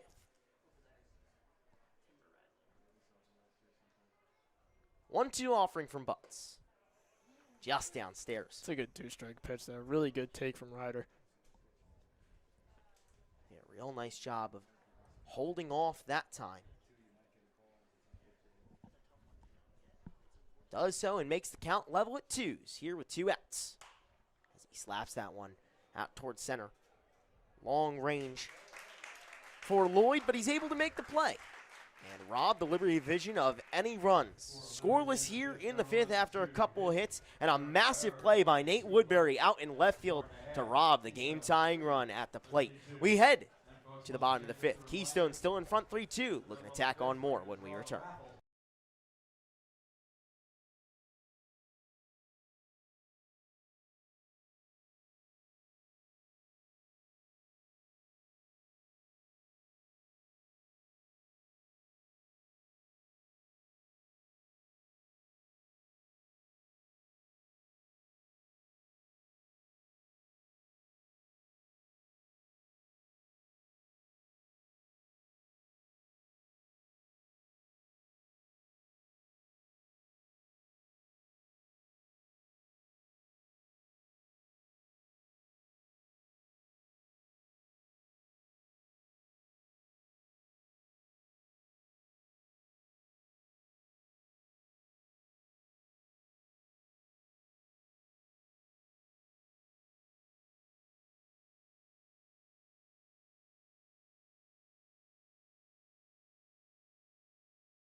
Bottom of the 5th here from Quakertown Memorial Park. Keystone up 3-2 over the Liberty Division. Dylan Ganey alongside myself, Charlie Jones.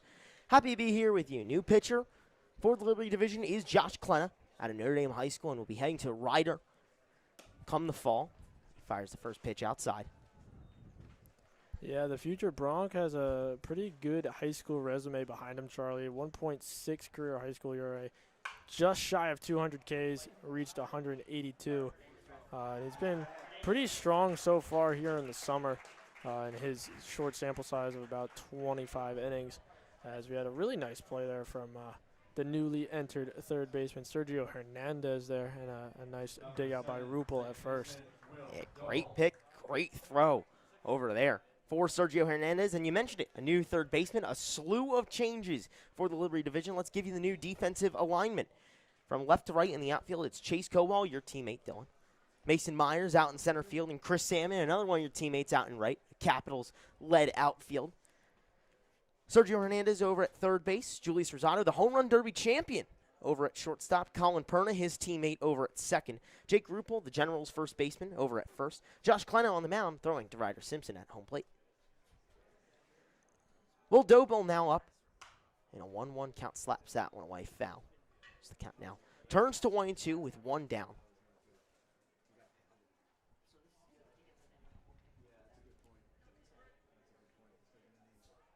Doble will be a teammate of Lucas Albert at Lafayette as he takes that pitch for a ball. Good take there. There's another one of those sliders that's just off the edge there. Oh, got a loose ball behind home plate. But there's just another one of those sliders that are just a hair off that plate that usually have been called just throughout the summer, throughout probably a lot of these guys' high school and collegiate seasons, that's just not being given to them tonight. Really just hard work behind our home plate umpire there. It's just been nails all night. Yeah, he has been spot on as that one spins outside. Turn the count to full. Very tight stuff from our umpires. A 4-man crew for the All-Star game. Yeah, it's nice to see. Payoff pitch in there for a called strike 3.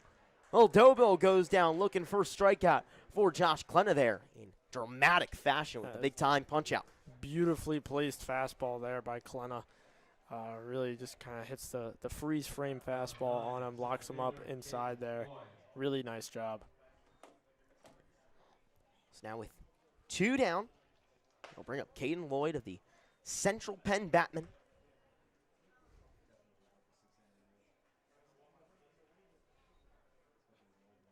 Lloyd going into his sophomore year at Shippensburg.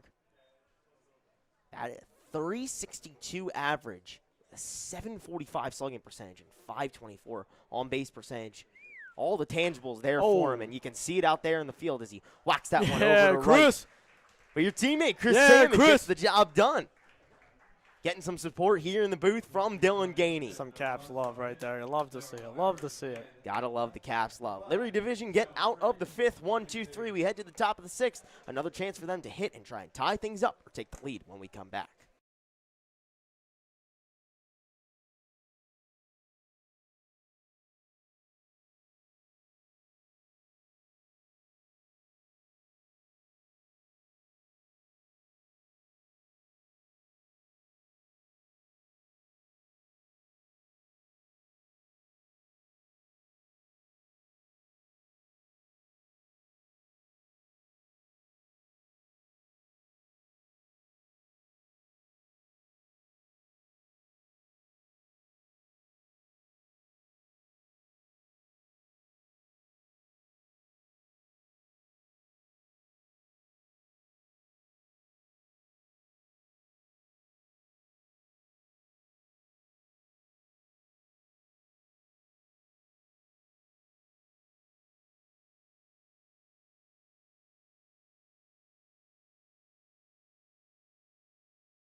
Top of the 6th here from Quakertown Memorial Park.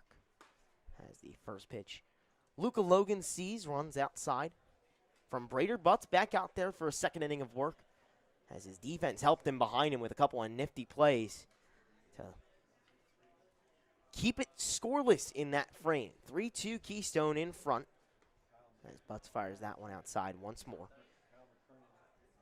Logan Hernandez, and back to the top of the order with Mason Myers due up for the Liberty Division. First time for all these guys who get an at-bat. As the big switch for the Liberty Division, an entire line change came in the bottom of the 5th. Luca Logan working himself out to a 3-0 count here. Doing a nice job waiting off. Here's the 3-0. In there for a get-me-over strike. Luca Logan, a base shore Dirty Bird, will miss out on the playoff fun. But himself had a nice campaign in the Dirty Birds' first season in the ECCBL. As he smacks that one out towards center. Blasi ends up calling him off out in right field to make the first out. Pretty aggressive there for Luca Logan on 3-1. Yeah, he was actually the player that flipped the bat 40 feet high and got himself ejected from that game out at Monty. But he has a very aggressive swing. If he can read it out of the pitcher's hand, watch out because if he really connects, he has a lot of power behind it that can really make the baseball scream. And talking about another guy who can do that is my teammate here, actually, Chase Kowal. Chase Kowal, taking that first pitch for a strike, has come up in some seriously big moments for you guys. You had a couple of big-time rallies this year, and often it was started by Chase Kowal. It's such a very interesting swing because he really gets that kind of almost like Riley Green-esque uppercut to it a little bit, where he really kind of tilts backwards, and it creates that slice. So really, if it starts towards the center fielder, it's such a hard ball to play, and it just cuts away towards the left center gap, which is where he's actually found a lot of success in terms of working the other way. And some of his home runs at Monty have really done the same thing too, of where it looks like it's starting towards kind of that tree out there in right center and ends up right even with the flagpole out there. He does a nice job of driving the ball the opposite way. We'll see if he can do it here on 1-2 from Butts. That one downstairs, no chance for him to do it. Count evens up at 2. Whole lot of defensive changes for the Keystone Division, meaning a whole new lineup when they come back up to hit. First, we'll give you the defensive alignment after this. 2-2 from Brader Butts. Just missing on that outside half. Couldn't get the call, so the count now runs full. Really close there, Dylan. Not missing by much, Charlie. I mean, we're probably talking like an index card width away. Have to go full Gene Steratore. There it is. Payoff pitch. Downstairs. Ooh. Great job from Chase Kowal to work a walk and get on base with a one-out walk and keep things going. Liberty Division still finding themselves down 1. Sergio Hernandez trying to break that right here.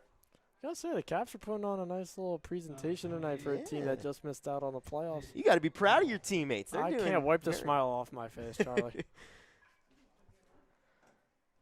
Whole lot of Caps doing what they do. Really strong performances. It continues with Chase Kowal as he gets on base. First pitch is Sergio Hernandez in there for a strike. Great time to give you the defensive alignment now for the Keystone Division. Colin Andrews, Luke Keatsock, and Tucker Blasi left to right in the outfield. Nick Mills over at third base. Easton Albert at shortstop. Jack Mathis at second. Anthony Knight over at first. And Brader Butts firing to Kyle McKernan behind home plate. Well, Butts keeps on firing those strikes in there, finding himself ahead in an 0-2 count now. Righty-righty matchup, proving an advantage for Butts. The 0-2. Fouled.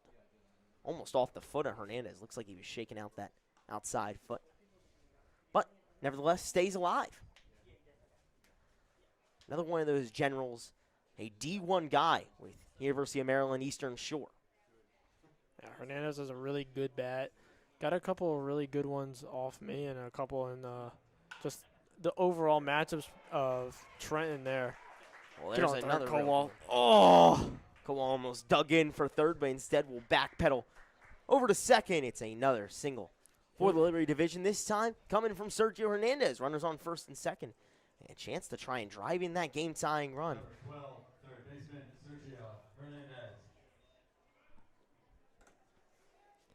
Well, now here's Sergio Hernandez. You know, with the similar jerseys and these Trenton Generals donning those orange jerseys with white piping, they look very similar. Now you'll get to hear a little bit more about Sergio Hernandez. And we robbed Jake Ruppel of his flowers. Ruppel, a very strong first baseman, has come up big for the Gens a lot this season. Also, despite being very tall, can move real well on the base paths. You might get a chance to see him do that here. Ruppel's got some great length with those legs, and with that length comes pretty good speed. He legged out a triple against me, I think, second time I faced the Generals. I think it was at Moody, Charlie. Yeah, that was on our YouTube. You can go back and find that right here on Jersey that was Baseball Nation. the opening night doubleheader there. He had a pretty good piece when it was moving pretty well. Had a really good year at E-Town, too. So definitely a really solid ball player there for the Generals. And in their hopes of a maybe not sweep, I guess, in playoffs. I don't know. I don't know how playoffs work. I think it's one game, right? Yeah, one game apiece for the playoffs. It'll be 1-4 versus 2 and 3 when it comes to seeding. A new playoff format.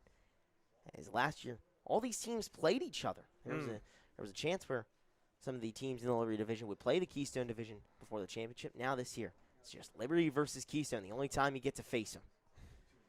Well, now with Sergio Hernandez in an 0-2 count. Rupel on first, Kowal on second. He pops that one, looping it out over towards right field, and it's going to get down into the glove of Tucker Blasey, able to range and get to that ball for the second out. That's some late tail to it that kind of changed Blasey's route there a little bit out in right field. Really was not 100% sure if he completely saw it all the way down, but he made a good adjustment, keeping himself going over, making the catch for out number 2 there. So now with 2 outs, time for a little bit of a conference and time for pitching change. Brader Butts comes out after 1 2/3 strong innings of work to keep things at a 3-2 score with Keystone in front. New pitcher, we'll tell you all about him when we return here on Jersey Baseball Nation.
Back here after the pitching change. Runners on first and second for the Liberty division with Kowal, the man on second, Rupel, the man on first, and Mason Myers at the plate, a South Jersey King.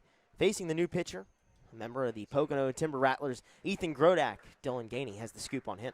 Yeah, Charlie, Grodak has been absolutely locked in down the stretch here. In his last 10 innings, he's only allowed 4 people on base. 2 of them by hit, 2 of them by walk. 5 base runners, 1 was a hit by pitch as well. Regardless, still absolutely insane.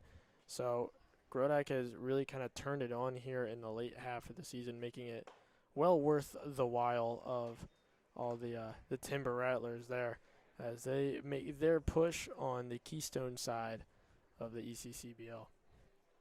Yeah, this is exactly the guy that you want to come in a high leverage spot. 2 outs here in the top of the 6th with runners now on second and third after the wild pitch. So now a single could score both. One of your most effective relievers on the Keystone side coming to play here. 3-0 pitch from Grodak. And Mason Myers gave himself the green light, saw a pitch he liked, and swung off on it. Fouled that one at play, so the count still in his favor at 3-1. Myers a part of that 2 seed in the Liberty division. The South Jersey Kings. 3-1. Big swing and a miss. You can see the dust fly off the catcher's mitt. Beautiful pitch there from Ethan Grodak. Massive spot as we head to the back half of this All-Star game. Keystone still looking to stay in front by 1. 2 down, 2 on for the Liberty division. The payoff pitch from Grodak. This one is smacked out of play. Really hard by Myers. Just pulled it a little bit early, but fights to see another day and give himself another pitch. It's a really good sign for Myers there to be kind of on time for that fastball. A little out in front, but mostly on time. For Grodak, I think that's a good sign, too, to maybe try that breaking ball down in the dirt again, see if you could get him on it. Full count pitch, and Myers slaps it easily over to Anthony Knight.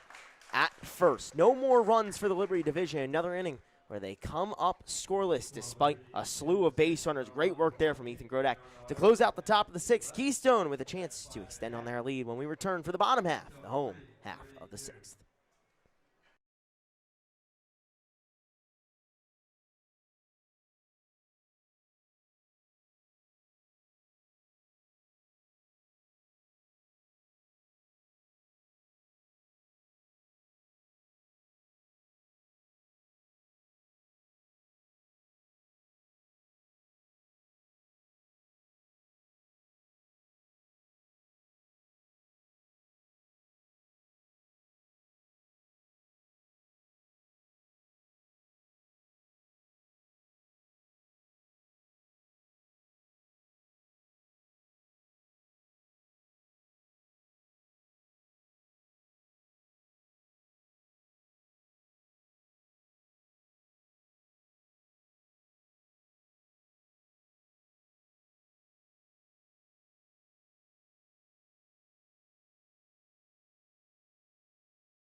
Bottom of the sixth in the 2026 ECCBL All Star Game. Thanks so much for sticking around with us here on the Jersey Baseball Nation YouTube on a beautiful night for baseball from Pennsylvania. Dylan Ganey alongside myself, Charlie Jones, here for the home half of the sixth, where the Keystone Division tried to put themselves further in front, currently up 3-2. That one-run gap they've held on to for the last couple innings, doing a nice job both defensively and with great stuff from their pitchers, now trying to tack on more and spark up that offense again like they did in the home half of the second with a 3-spot. Jace Thruman out there for the New Brunswick Matrix in the Liberty division. Yeah, Charlie, he's got a pretty tall order coming out of the pen with Jager Naylor. I mean, very small sample size in terms of what he had throughout the ECCBL summer, but 29 at-bats, 16 hits, so he's scoring a .552 average right now. 4 doubles, a triple, 2 home runs. This guy has a lot of pop. All through him and able to control that pop there and generate a ground out as Julius Rosado scoops it on a couple of bounces and fires it over to first for the first out.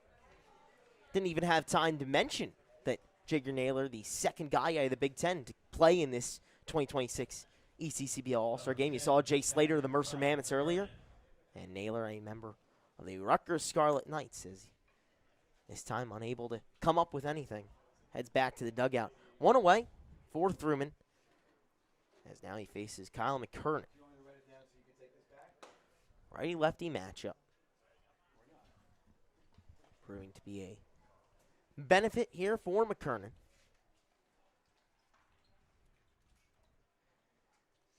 A Quakertown Blazer getting to play the All-Star Game in his home park, donning those beautiful black and orange jerseys. Similar to the Philadelphia Flyers. Real nice. I would definitely put the Blazers in probably my top 5 of the ones that we're seeing here tonight. The black and orange just complement each other really nicely. All right, who's your favorite? That's a big ticket question. I gotta exclude the Capitals on this one. No bias, Dylan. The Matrix are a very clean, put together jersey. They have a nice blue color, and kind of the old school, old English M, I think, is a really nice look. Kind of like the Detroit Tigers a little bit. The Dirty Birds have a nice shade of blue, but I really like the complete set of the Timber Rattlers with the black and then the pinstripes. Yeah. I think that's a very clean look. The Timber Rattlers ones are nice. We'll get to see one of those top uniforms with the Quakertown Blazers. And Kyle McKernan jog his way over to first with a walk. I'll be honest, my favorite are the Wilkes-Barre Miners. I think that dark green with the light blue is quite nice. Those accents work well together. Interesting a la combination. Tulane. I don't think you really see it all too often, so I think that kind of adds a little bit to it. Definitely not a shabby pick whatsoever, though. Oh, another strong jersey out of the Keystone Division coming up to the plate. Southside's Easton Albert stepping into the box. A shortstop for East Stroudsburg University going into his junior year when he returns. Through 24 games this year, a .406 on base percentage. It was an RBI machine. Had an 8 RBI game against the Central Penn Batmen late down the stretch of the season to lift them for a win, which ended up being crucial as Southside took the Keystone Division just by 1 game, 17-9-2.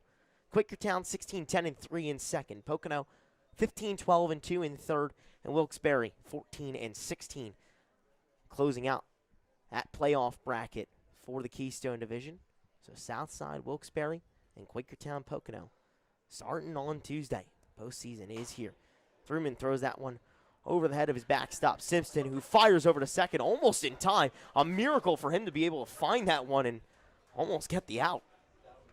I mean, if he made that play, I would have had to throw it up there alongside. Have you ever seen that clip of Gary Sanchez getting a Aroldis Chapman's 100-mile-an-hour fastball that went right over his head and throwing the runner out? I have seen that, yeah. Very much like that if he happened to get that. Honestly, it would have been more impressive because the runner was going to second. Very similar play. You wouldn't have just been seeing that play here. You would have been seeing that on SportsCenter tonight. Nevertheless, Kyle McKernan able to swipe an extra bag, now putting himself in scoring position. Giving himself an extra 90 feet. Albert in a 3-1 count now after taking that ball that sailed over his head. McKernan got on with a walk. Albert potentially a chance to do so himself.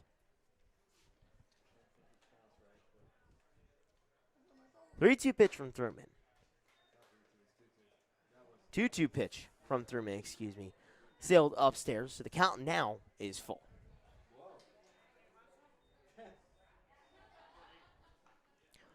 One down and one on for Keystone.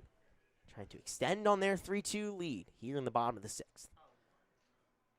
The righty Thurman kicks and fires the payoff pitch upstairs. It's a walk for Easton Albert and back-to-back walks for Keystone. Starting to find that offensive momentum that they had in the early stages of this one. Yeah, and with the Liberty starting to continue to put more and more pressure at each offensive inning while not cracking through the last 2, but still being able to have those runners on base. Having another shutdown inning here, not allowing anything to score is pretty crucial, I think, at this stage of the game for that Liberty team. Keystone having first and second kind of bodes well in their favor, but a really good mound visit here from Ryder trying to calm things down for Thurman, get himself back into the zone here, and hopefully a little ground ball double play kind of works them out of it. Yeah, perhaps that brief moment to talk with his pitcher, Thurman. Well, maybe calm things out. Talk to us a little bit, being a pitcher yourself, what those conversations are like and what's the benefit of them? How do they help? And what do you find to be the most beneficial? Well, I think advice? it kind of determines on the catcher that you have and the relationship you have with that catcher. Now, for a scenario like this, I don't know the relationship that Ryder and Thurman really have, but for guys that probably don't know each other as well or haven't played with each other as much, more just kind of like the reassurance kind of reminder thing of, you're good, bro, kind of, you know how to do this, work through it. But if it was me out there and a guy like Barbash or Schulberg come out to me that I've been playing with for a little bit now, definitely something more like a Bull Durham pitching mound meeting scene, if you know what I'm talking about, where they're just kind of chopping it up, kind of getting that relaxation kind of back into it. Maybe have a smile crack on your face a little bit, kind of just remind yourself that at the end of the day, this is a game that you are playing and you're supposed to have fun while you're doing it. You can't have fun when you tense up, start getting frustrated. And perfect example right there. He might have missed the first one, but that reset allowed him to get right back in the zone. 3 straight strikes, batter's out. Yeah, after the back-to-back walks, Jake Thurman absolutely electric with a filthy strike 3 to get the strikeout, looking for the second out of the inning. And I'll bring up Anthony Knight, coming up once again. Has made some really nice picks over at first base. And now with a chance to be a bright spot here for Keystone and drive in a run or two. I have to say, Charlie, he's been probably my favorite player to watch so far tonight. Really? Just with the at-bats he's taken and with how he's kind of handled himself at first base. Really just establishes his presence on the field. Doesn't really say it loudly with his words, but with the confidence that he exudes in the box and with how he holds there at first base, really has kind of been interesting to watch. It's just been dialed in from pitch one. Yeah, going into his sophomore year at Albright College, as you mentioned, definitely carries a bit of swagger and a bit of confidence about him. It's helped him get out to a 2-1 count here with runners on first and second. McKernan over at second.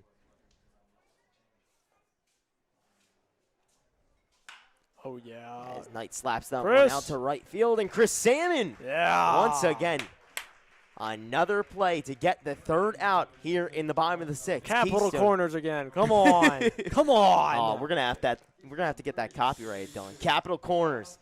And the one on the right corner with Chris Salmon making a great play out there in the outfield. Keystone held scoreless in the home half of the sixth. We head to the top of the seventh. Liberty trying to put themselves back in front. You'll hear from Joshua Yuhas when we return here on Jersey Baseball Nation.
Welcome back to Quakertown, and it's a new voice, Joshua Yuhas here, alongside the good old Dylan Ganey's been here the whole time, having a blast out here. And, you know, we'll see how many times that the broadcasters double up on all the same terms. I mean, you'll be able to know. I mean, Charlie did a pretty good job of keeping it fresh, I guess, for lack of better terms. But even some of the repeat questions can always be worded differently, so they always kind of bring along new answers and new things to it. But yeah, we're doing pretty good here. I've kind of got my spot all put together up here in the booth. 1-0 from Grodak, or actually it should be, I believe, 2-1. I think it was 2 sliders that he missed on the outside half, and then drops in a strike there. Colin Perner's been one of the top bats in the ECCBL, but he goes down swinging here for the first out of the inning. The Liberty strike, they had a challenge last inning. They got 2 guys on. They seem to be putting it together, and it's not something that's been unfamiliar this game. Even in the inning before, they had a pair of doubles. They're getting that offense going. It's just get those guys in where in a tight game you have that, where you have a 3-2 game, you're close. You just got to find that one hit that's going to get you over the top. Yeah, it's always about kind of getting it started and leaving that door open. It's just about who really kicks it through first. And right now, neither team has really been able to do that. The closest we've seen of that is Keystone's second inning there. But since that second inning, there hasn't really been a whole lot of traffic for the Keystone squad. So it's been leaving the door just cracked for Liberty this entire time through. And now there's a really good chance that Liberty can notch it up here at 3, especially with the home run derby champ now in the box.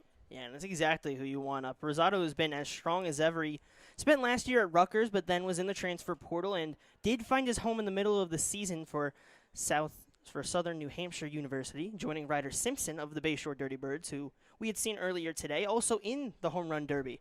So we had two of those guys out there, and Rosado's been as strong as there can be, not only in the field, but just at the plate. 364, 495, 716 slash line, 7 doubles and 8 home runs, 32 RBIs. And he ropes one to right, but Blasi will get under it and make the play. We've seen a lot of those today. A lot of balls in the air for the Liberty division, but just catching too much. And now it's your teammates coming up. It's Chris Salmon. I'm now Chris. Yeah, he's definitely had a quietly productive season.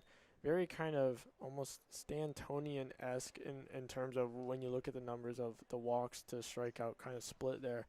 But when he gets hot, he really starts to hit home runs in bunches. The 5 that he has on the season currently, I think 3 or 4 of those really came down the stretch when we needed them most.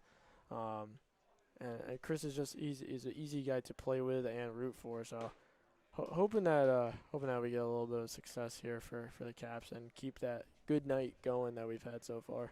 You talked about Salmon being kind of that Stantonian thing when you look at the stats, and I'd have to agree. I mean, 242 average, but you look at the RBIs, 18 RBIs. It's been as productive as ever getting guys in. Also, was a part of that home run derby and got a couple homers in there, made his mark. Unfortunately, it was the guy who batted before him, Rosado, who was the hot bat for the Liberty division. Yeah, I mean, I really just don't think there was any stopping him earlier today. He kind of had the Jordan Walker-esque vibe to him, unfortunately, as Chris will go down looking. But yeah, I got to do the post-round interview with Chris after he was finished up, and he was the same old that he's always been, just kind of very easygoing, fun vibe. Happy to see the boys, So it was a good experience earlier this afternoon. And we'll head to Between the Innings for God Bless America.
Welcome back to Quakertown for the bottom of the 7th. Joshua Yuhas alongside Dylan Ganey. And we have a new pitcher on the mound. It is the Kings' Aiden Emmerich throwing to a new battery, Zach Barbash behind the plate, also your teammate. Barbie! Now, we did hear that from Barbash himself that he might wear the meta glasses behind the plate. Oh, my I'm intrigued to see if he actually did pull through on that one. I really hope so. He was a great personality. I talked to him at the end of the last game that you guys had. Really fun personality to be around, and I'm sure you've been around him a lot. I mean, one of your catches. Yeah, Barbash is a great dude. He was my main battery mate throughout the summer. Schulberg caught a little bit at the beginning, but once the season really got going, it was me and Barbie for the most part. Just a very easy guy to throw to. Really makes it easy to just kind of establish that connection and kind of like make it easy to trust that he's going to be a wall back there for you. So, yeah, I mean, I love throwing the Barbie. So an 0-2 count to Colin Andrews, who stepped in left field. Plays for the Pocono Timber Rattlers. And in for strike 3, Aiden Emmerich drops it in the zone, and that is the first out of the inning. Aiden Emmerich off to a strong start, something we've seen a lot throughout his time in the ECCBL. Dylan, take me through. What has he done this season? I mean, he's been used in kind of every facet that you can think of. He's come out of the pen. He's started for the Kings. He's racked up 30 innings so far this year to the tune of a 3.23 ERA. And the strikeouts are good. The one thing that's a little bit glaring off the stats right now is the walks, a little bit higher. 21 walks, 5 hit by pitches. A couple of those free bases you probably want to get that down a little bit more, especially come playoff time here.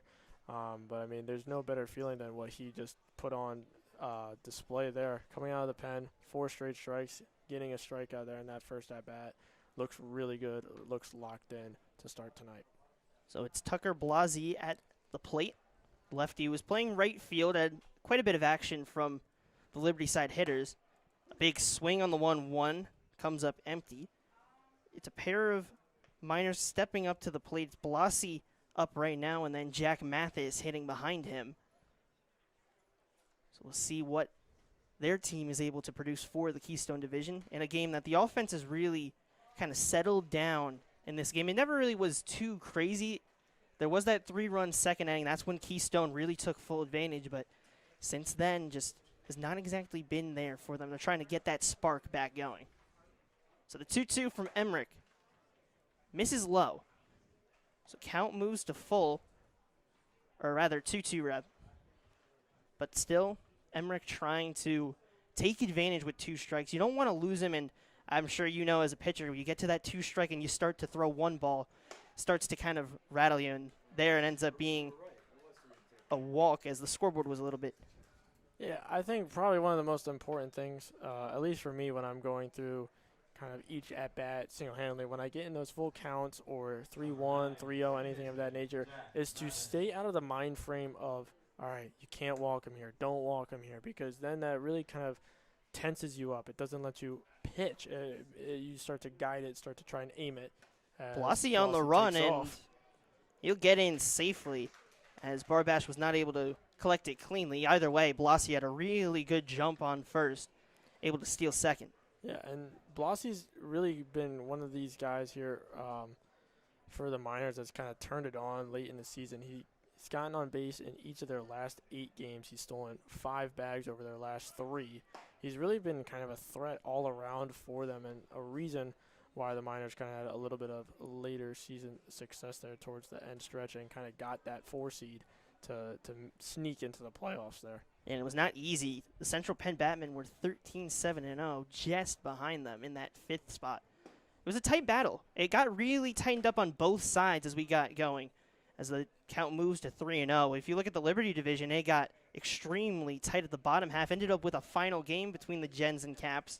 Gens ended up coming out on top. It was a really tight, low-scoring game at Moody, which is not very traditional for the field. No, it's not. As a Still a walk bit of a again. sore spot, so I'm going to let it slide for now. But, I mean, everyone kind of knew the stakes going into it. The pitchers brought their A game.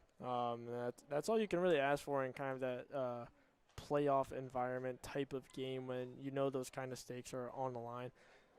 Once again, unfortunately, it didn't really go our way, but, you know, It's all good in the end. It's still a summer ball league. We're still out there getting our work and having our fun.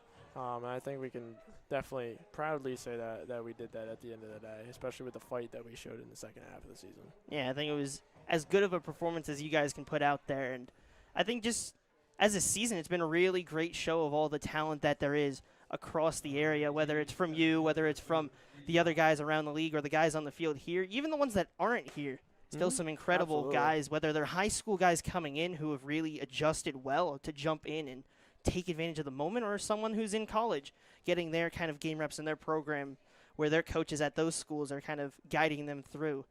It's nice to see them all kind of mesh together, and I think it's come as a really strong product out here, and we're seeing today when you put them against each other, there's evenly matches. You can get some of the top talent in the tri-state area. Yeah, I definitely think that's been one of the coolest things to see with it being my first year in the league. Just the levels that each of these guys are at. You have guys from all three levels of D, or like the NCAA divisions. You have all different guys from JUCO colleges. And really, I got to thank my teammate Carl Wisman for actually getting me involved. And he with writes the for league. us a little bit. Yeah. On the Substack, which you guys should check out. Part-time baseball player, full-time writer, Carl Wisman. No. 1-2 McKernan is inside. Both runners were on the move. So a pair of stolen bases from Blassie and Mathis in this inning is getting a little bit more interesting than Emmerich was hoping for. They've already used that mound visit. Braden Meska went out there, and there is another arm out there, and it is his Kings teammate of Andrew Prawn. Yeah.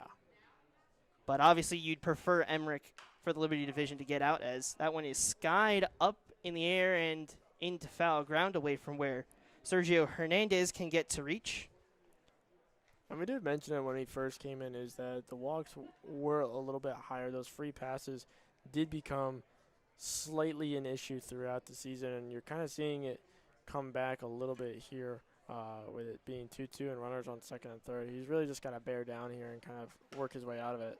2-2 to Keatsock just misses. We've seen a couple of those across the day where we thought maybe it's going one way, and then just misses. So that's a full count now. That's a really tight call there. I think that could really be a 50-50 pitch on any given day. Full count delivery misses low, so ends up turning into a walk, and it's bases loaded for the Batman bat of Jager Naylor. Yeah, and that's where it really hurts, because instead of that being of a strikeout looking, you get to a full count and unfortunately walk the guy. And now you get one of the most powerful guys in the entire league in Jager Naylor coming up. Yeah, and he's had a good day today. Obviously, there's been a lot of good performances, especially early from the Keystone side, especially Anthony Knight, who you talked about on broadcast how much you loved what he was showing. And off camera, I was thinking the same exact thing. He's showed some really good at-bats. And same guy here that has also shown really good at-bats in Jager Naylor. Just a couple of strong guys for them, and is exactly where you want this bat to step up if you're Keystone, to light that spark for the offense again. As Emmerich's 1-0 is in there for a strike. Yeah, even with him getting out on the last at-bat, I would still say Knight has probably exemplified what the word all-star kind of means today with his at-bats and his field in the play, or play in the field, excuse me. 1-1, swung on a miss. Has been really intriguing to watch, and just your kind of eyes are locked in on him every at-bat he takes. Bases loaded with one down, a 1-2 count from Emmerich to Naylor. The delivery. Skied into the right center gap. Salmon's going to get to it. The throw to 3.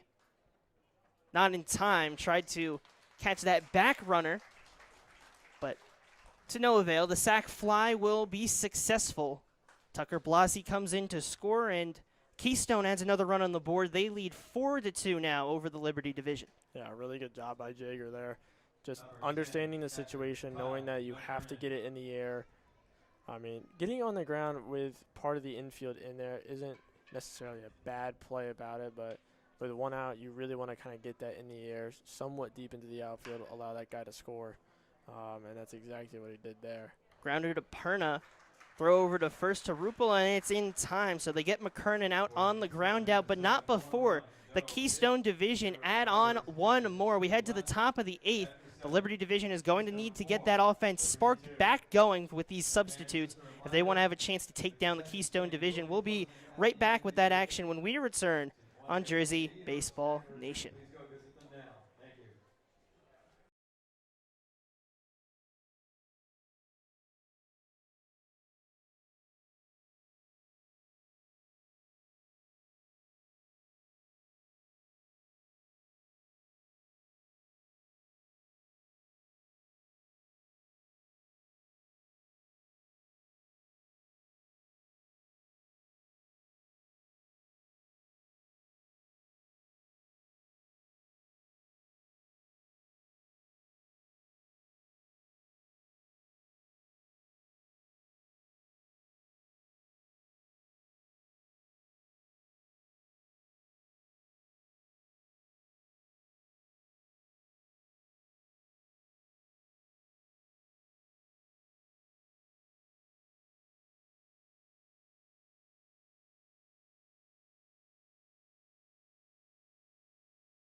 Top of the 8th here at Quakertown, and it's a new pitcher on the mound, Jack Streeter of Southside, to face off against the catcher of Zach Barbash, your teammate. Barbie. Last time we saw Zach Barbash, he crushed a ball, just ended up being just short and hit it to center field. But a big power bat, as we can tell across this season, has had a really strong year.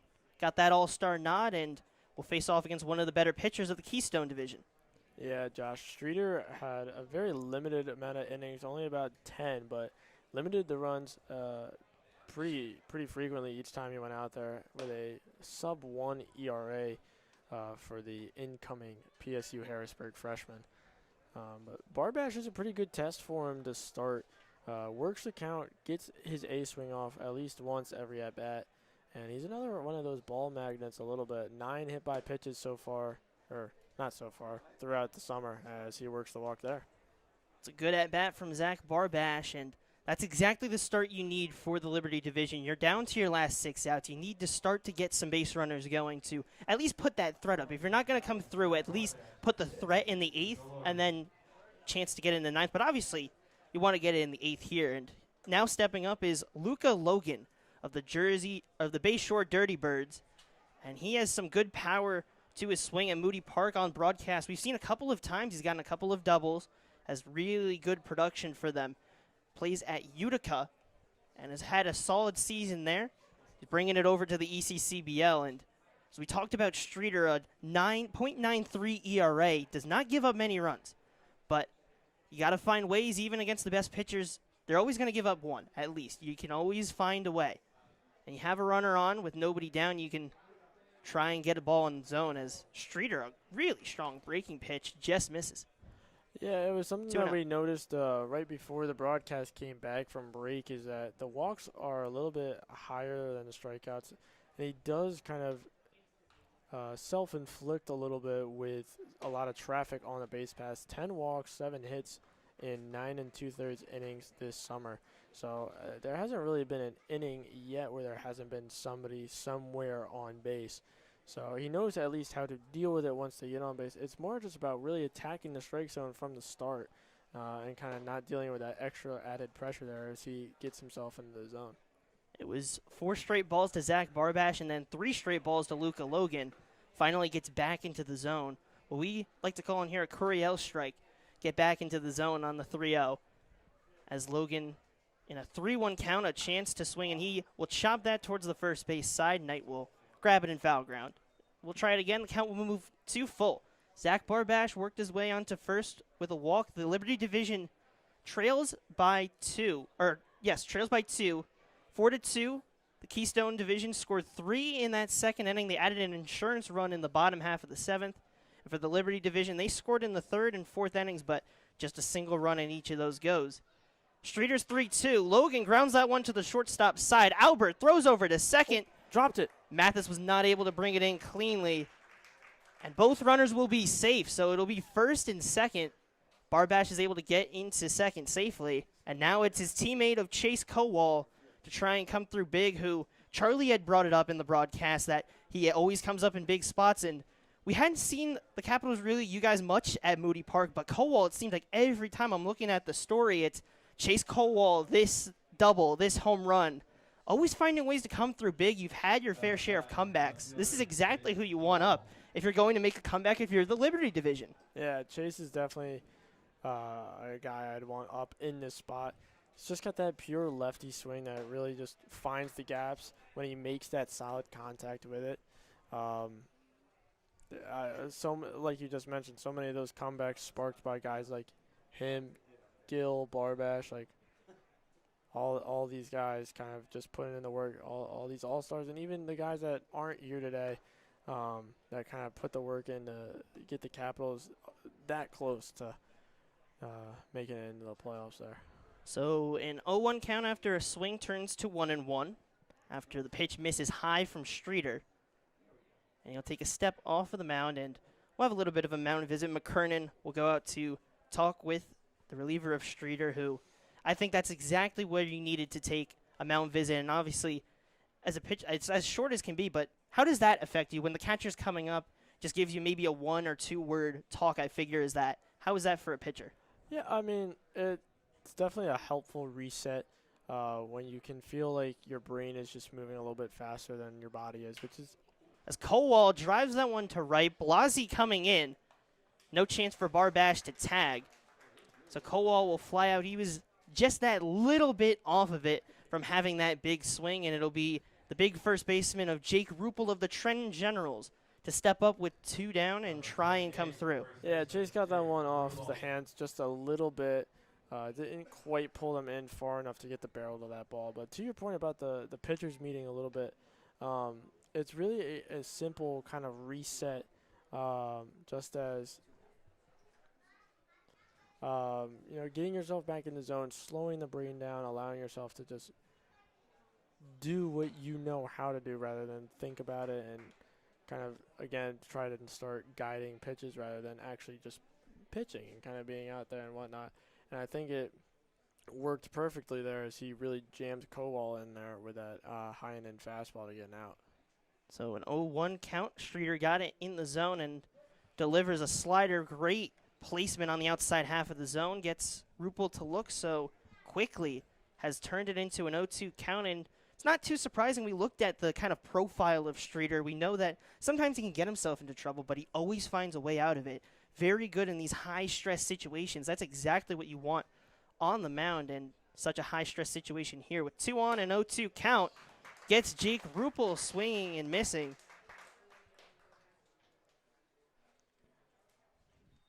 And that's a huge strikeout right there, Josh, as it looks like they're going to go to the pen here to try and get out number 3 in the inning.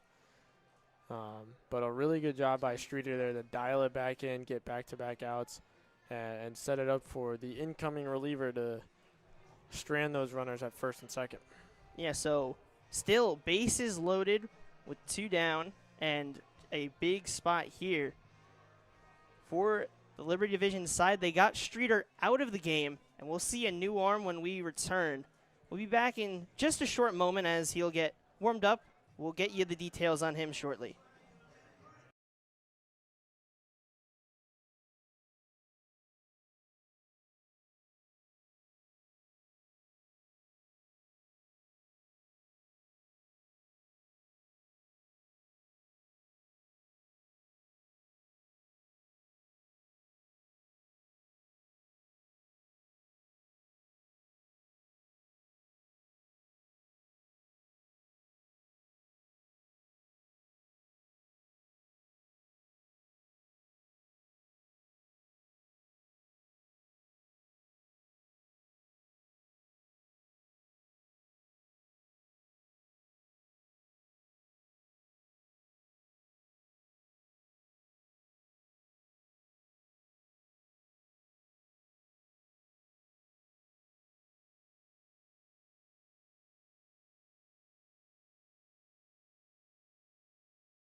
Welcome back to Quakertown for a pitching change here in the 8th inning. The top of the 8th as the Liberty side tries to get through, and it's a new pitcher on the mound. So give me a little bit of details on the new arm, Colin Connolly of the Central Penn Bats.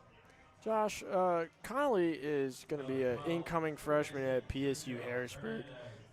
Really strong start to the season for him. Didn't really allow a whole lot outside of his second outing, where he got hit around a little bit by the Blazers. But outside of that, he's been really strong for this. This pitch gets away. Barbash will go to Got him at third, second. but Luca Logan, they get him at second. A good bounce back from McKernan gets him out and escapes the inning. The Liberty Division unable to come through with a pair of base runners. So a little bit of a quick joint of this game. We'll go to the bottom half of the 8th. It's up to the Liberty Division pitchers to try and keep this at a 2-run game. We'll see if they're able to, or if Keystone can pull off the win and get some more insurance runs. We'll be right back to see how it goes in Jersey Baseball Nation.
New pitcher on the mound here for the bottom half of the 8th. The Keystone Division lead the Liberty side at 4-2, as the Liberty side had 2 runners on and were unable to bring them around to score, and it was a good job from the defense of the Keystone to jump on it and get the trail runner out on that sequence. And now it'll be Easton Albert, the shortstop, taking his at-bats against the new pitcher. Andrew Prawn of the South Jersey Kings has been stellar for them, whether it's starting or relieving. 15 2/3 innings pitched, has 1 start and 1 save as that pitch gets away from him, but been stellar so far. A 1.72 ERA, 21 strikeouts, as good as you're going to find in this league. So the first pitch, not near the zone, but trying to get that command started, figure out where you can attack Albert. He misses low and inside. And we've seen a couple of the Liberty side just struggle to get that command early. We saw Jace Thruman when he came in, just struggled to get it at first. Eventually was able to find it and get out of the inning, but certainly has not helped the Liberty side in this game. Yeah, Thruman's big thing for him was just the lower half moving a little bit quicker than the upper, his upper body, which caused just the arm to lag behind a little bit, which is what we saw on the 2 that went over the head of, I believe it was Easton Albert, actually, from earlier in the game. And right here, Prawn makes a really good minor adjustment of just working a little bit further downhill in order to get it back in the zone, as he was missing up a little bit to start this at-bat. 3-1, misses outside, so Easton Albert will take a leadoff walk, and the Keystone Division have a leadoff base runner to start their frame, after it was Zach Barbash who led off for the Liberty side and got on base. They're trying to find that response back, and now it's the third baseman of Nick Mills of the Miners to step up to the plate. In that righty batter's box, Prawn will have to now work with a runner on base as he tries to get settled into this game.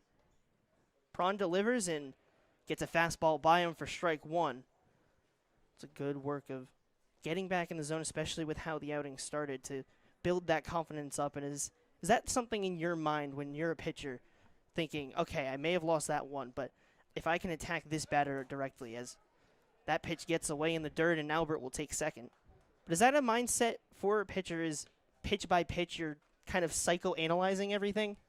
You try not to delve into it too much again, because that's when you start guiding it and trying to pinpoint certain spots rather than just letting your body work to hit the spot.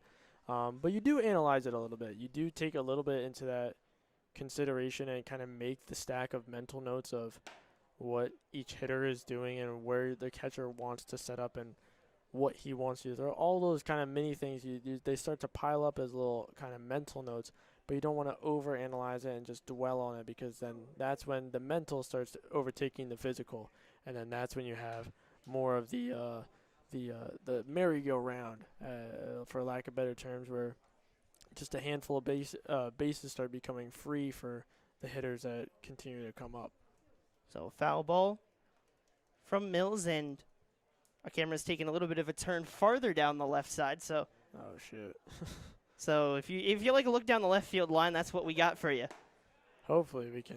As 2-2 turns to fix that between 3-2, I'll send a message out to let them know.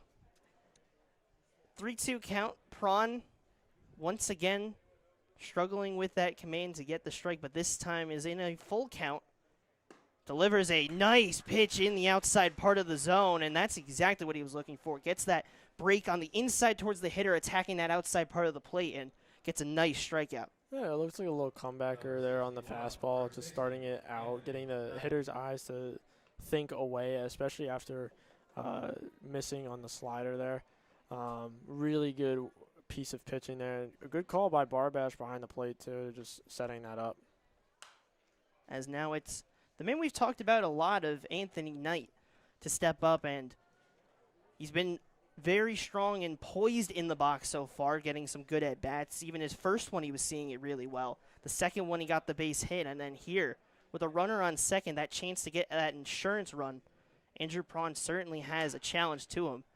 As this one skied up to left field, Kowal will get under it and make the play. So a little bit of a sigh of relief. Anthony Knight just missed it skies high and into the night sky, and it'll be his teammate Colin Andrews to step up now. Yeah, Knight just missed that one a little bit. Still got a pretty good swing off on it, but definitely a little bit more aggressive that at bat than we'd seen the previous 2-3. As we'll see what Andrews can do now, trying to pick up that fly out and hopefully get a run in just for a little bit of extra insurance to stay off of a Liberty comeback in the ninth. And this has been the stuff that Prawn has shown throughout this season, where he's getting some good sinker movement, some good slider movement, and really being able to pair it together. I mean, it's what I always go to. My bread and butter in the show is a sinker cutter person, a sinker slider guy. That's always what the kind of blueprint is. But obviously, I mean, real life it's different, but it's still the same kind of ideas, same kind of concepts.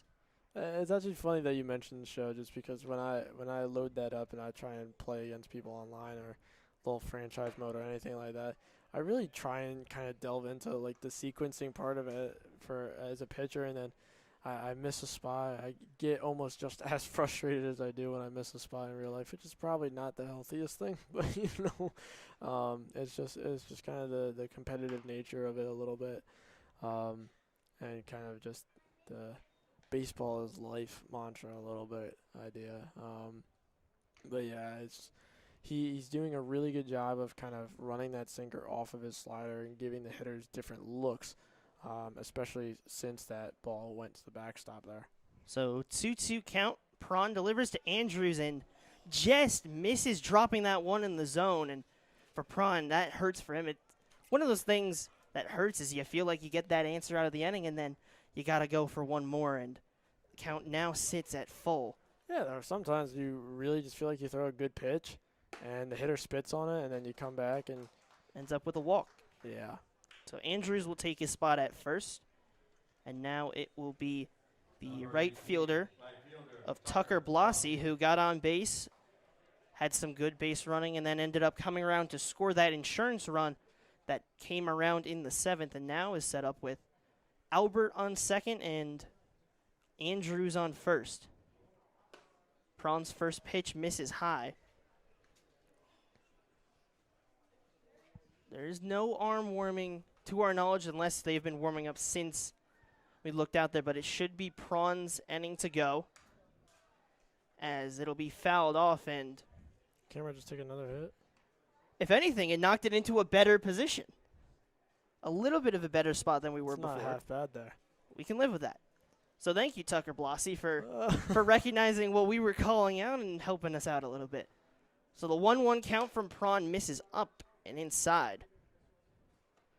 A little bit of buzzing the tower, as our other broadcaster, Max Raymond, would often term it. I like that. That's fun. So 2-1. Prawn delivers down the middle for a strike. Just challenging him. Really good spot there to move it to a 2-2 count. Big difference from 3-1 to 2-2 now. You get a little bit more options to work with here. Two balls, and, bury a slider 2 below. strikes, 2 down.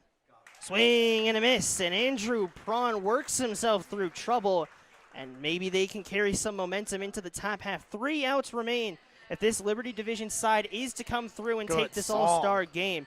We got some great song choices out here. We'll head to the top of the 9th. Can the Liberty Division make a comeback, or will the Keystone Division take the All-Star game win? Find out when we return on Jersey Baseball Nation.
Top of the ninth. Colin Connolly back out on the mound. And will face Sergio Hernandez, Mason Myers, and Colin Perna. The Liberty Division side trailed this game 4-2.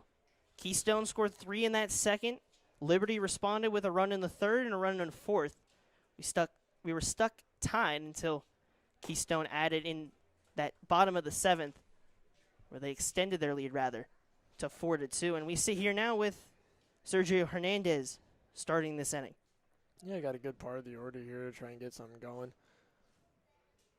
Pitch from Connolly gets away. His teams are more than capable of getting 2+ here, so don't be too shocked if you see a little bit of a comeback here in the ninth.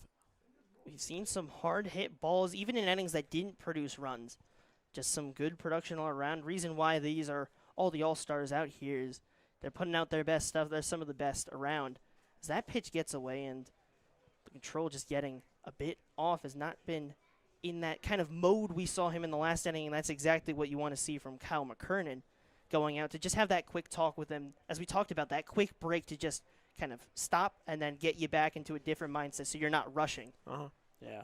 Connolly's definitely struggled a little bit moving from the bullpen mound to the game mound here to start, but he's more than capable of coming back from this 3-0 count, so we'll see kind of how the inning shapes up after that pitch. 3-0 delivery in there for Curiel strike. Gets it back to a 3-1 count. A hitter's count for Sergio Hernandez. We'll see how aggressive he gets on this pitch if it is to be close to the zone. So the 3-1 delivery from Connolly inside and swung on and fouled. Jess got a piece on that one inside on his hands, and the count now moves to full. It's a little surprising just with how around the zone he's been getting that aggressive of a hack.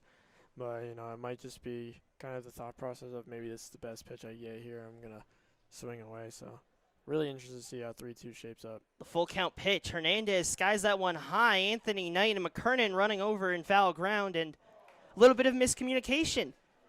It was one that could have been caught, but it needed communication between both sides, and both were not sure whether McKernan was going to go, whether Knight was going to go, and it's just one of those unfortunate things as a fielder, and especially because you haven't played with these guys the whole year. It's already hard enough to have that communication with your teammates, let alone you playing with a guy that you may not have played with. Now, sure, a lot of these guys might know each other, might have played with each other, but still, one of those instances you're not as familiar. Both McKernan and Knight were in a dead sprint there trying to get to the ball, and then full count is chopped high. Hernandez has solid speed, and Mills has no chance. It's a great job from Sergio Hernandez to just get enough of a piece of it, kind of that cliche saying of just put it in play, and it works out in his favor at a high bounce. We're not at Moody Park, but that's kind of one of those Moody Park bounces that ends up helping him out. Yeah, really tough bounce for Mills to handle there. A lot of those you're going to hear a coach come and say, come and get the big hop. But he was just kind of stuck in between there. And by the time that he really got to the ball, there was no chance to get Sergio running to first. So an infield hit to start the ninth. Can't ask for much more from the guy kicking off for the Liberty here in the ninth. So it's Mason Myers. First pitch swinging, and he skies that one. And they had a little bit of communication. We heard Easton Albert out here get the call. He says, I got it. And Myers goes down on the first pitch. Yeah, I think that was the one thing that was kind of missing on the foul ball there that we saw a minute or two ago. Just both guys in a dead sprint at it. Knight was kind of looked down and saw that McKernan was running and then pulled up, and then McKernan thought Knight was still coming. So then he looks up and realizes, oh my gosh, this is my ball that I have to try and get here. And at that point, it's just kind of a reach your glove out and hopefully you catch it. So we will see a pitching change. Colin Connolly's day is done. And there'll be a new pitcher on the mound. It's due up Colin Perna and then Julius Rosado. So two of the better bats of this Liberty division coming up. The Matrix offense has really been able to be explosive. They're bringing out a lefty to face the two righties. Perna has done a good job across the season coming through when he needs to, and Julius Rosado, the best that you can find in the Liberty division at bringing guys in with his RBI tally and also his home run tallies. We saw his swing earlier in the home run derby. He was looking quite confident, ended up winning the derby itself. He had 6 in that first round and then was able to close it out in that final one against the Keystone's catcher. Yeah, and Josh, it looks like it'll be the rising sophomore, Nolan Kidwell, the Millersville lefty. He's been strictly kind of that high leverage save opportunity kind of guy. Only has 2 save opportunities on the season, but more that high leverage reliever. He's only had 2 outings where runners have gotten across, which leads to the 3.6 ERA. But outside of that, he's really been nails for a Blazers team that has needed kind of every win that they get as they sit just in that 2 spot there. Yeah, and it's exactly where you need to make a kind of change. It is interesting, but also you want to get all those guys in there, and he's one of those arms that you want to get in there. You want to make sure that everyone's getting their reps here at the All-Star Game so that their trip is worthwhile. So it'll be Kidwell out on the mound to try and get a 2-out save. Sergio Hernandez got himself on a very, very high chopper to the third base side that Nick Mills never had a chance to make, and now it's Colin Perna of the New Brunswick Matrix facing off against the new lefty of the Blazers. The first pitch misses outside. And Josh, something I wouldn't be necessarily surprised to see here with a Generals team that really likes to run is seeing Sergio maybe get on the move here on a first move from the lefty to try and get into scoring position, neutralize the double play chance. And the Generals, the top team in the Liberty division in terms of stolen bases, surplus of 120 stolen bases on the season. They've done it in a massive fashion, and Hernandez with a little step to try and get in his head, and Perna just missed a good pitch. He wasn't even really looking at him there. I'm not going to lie. I think if you were going to go on anything, that was the one to go on. So it's possible Hernandez not really considering, but trying to get those steps to try and get in the pitcher's head. So that one's catching the zone on the top half, and the count moves to 2-2.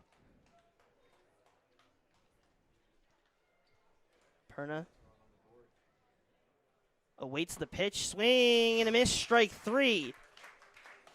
And the Liberty division side is down to their final out.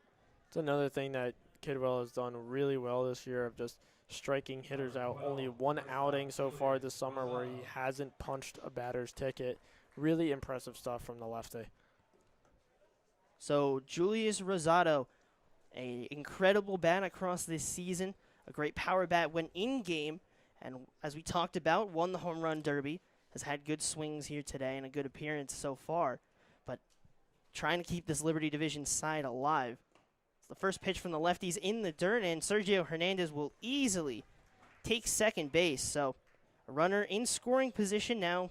In the grand scheme of things, that run doesn't really matter as much. It's the batter that really you're going to want to face if you're the pitcher of Kidwell on the mound. Yeah, I mean, if there was one guy that you were looking at on that roster for the Liberty division to tie it up with one swing, he's standing in the box right now. But also with the guy that's behind him and Chris Salmon, he's definitely another guy that can come up in the clutch and drive one into the gap to possibly get Rosado home if he doesn't leave the yard. So count 2-0 from Kidwell to Rosado. And that was the pitch to get, but just barely got a piece of it. Rosado was quite early in that one. Kidwell got him fooled, but now he's seen everything that he has to offer. And that for a batter like Rosado is dangerous. A 2-1 count, so he gets as many pitches as he wants. But that one is skied to the right side, and it will drop. Hernandez is rounding third and heading home. The throw from Blassie is high. But a good job from McKernan to grab it. So an RBI single from Julius Rosado, and the Liberty division get one back, and it's Chris Salmon, the game-winning run now at the plate. Julius Rosado representing the game-tying run over on first. Yeah, and right before that single that dunked in, that was one of the most unsure swings I think I've ever seen Rosado take. He knows exactly what he wants to get when he's up there, so really out of character to kind of see that from him, but made the adjustment, didn't let that linger, served one in the right field, and made this a really tight ball game here again. And that's a key dynamic, is that even when it's not your best swing, you're able to keep that bat in the zone as long as you can. And the first pitch in for a strike. It's the key to just keep the bat in that zone, in the plane as long as you can. And that's what Rosado did, that even on a swing that wasn't his perfect one, goes his way and drops in that right side. And Salmon gets under this one. It's skied into that left center gap. Colin Andrews under it to make the play, and that will do it here in Quakertown. Dang it.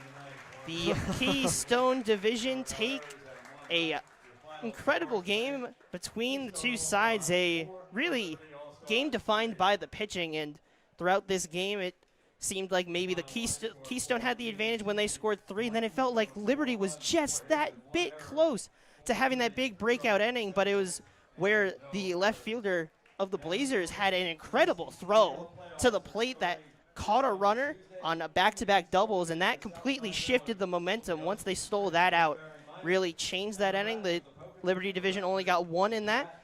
They produced 2 runs in that 3 to 4 inning area, and then we got to the bottom half of the 7th, and that extra run that Keystone was able to add ended up being that game decider. Liberty does get 1 back. You do appreciate that fight that they showed, but just that bit close. Dylan, what did you see? You were here for the full game. How did you feel about the game in full? I mean, first and foremost, what a fun game to watch. Not exactly the high-octane offense that probably a lot of people are expecting when you say All-Star game, but I think a 4-3 game really captures what an All-Star game kind of is that you have the best of the best on both sides. So there's not always going to be a lot of offense. There's going to be some really good displays of defense, like you just mentioned with Woodbury's throw from left field that kind of kept it at bay and really stopped the Liberty division from kicking open that door like we talked about a little bit earlier in the broadcast. And honestly, sometimes that's just how baseball works. Sometimes the door just gets cracked open a little bit and no one really busts it open and just keeps it at a really close 1-run game like we had tonight. And honestly, I don't think there's a lot more fun that you can have in baseball rather than watching a 1-run game in the 9th inning, kind of on the edge of your seat, seeing if the team that's down, which in this case tonight was the Liberty squad, could pull out a comeback and make things interesting, sending it to the bottom of the 9th. But all in all, really good game from both sides. Congrats to the Keystone division on the W, and really just a good luck to everybody now that's still playing past this week, next week into the playoffs. And go Mammoths, because I want the Generals to lose. Sorry. I mean, I don't blame you. It's fair. It's fair from your perspective. So that will do it here from Quakertown Memorial Park. Started with Max Raymond and Dylan Ganey. Then it was Charlie Jones and Dylan Ganey. And finally, Joshua Yuhas and Dylan Ganey. So thank you so much for staying with us, the rock and foundation of this broadcast today of Dylan Ganey. We thank you so much for joining us for this All-Star game. The Keystone Division take a 4-3 victory over the Liberty side, and the next time we see a Liberty and Keystone side face, it will be in that championship game. Make sure to stay tuned. Next week is all playoff action, Tuesday, Thursday, Saturday, whether it is broadcasted or not. We hope that you join us and stay tuned, whether it's at the field or on broadcast. Thank you so much for following along, and that will do it from Quakerstown for the ECCBL All Star Game. Have a great one, everyone.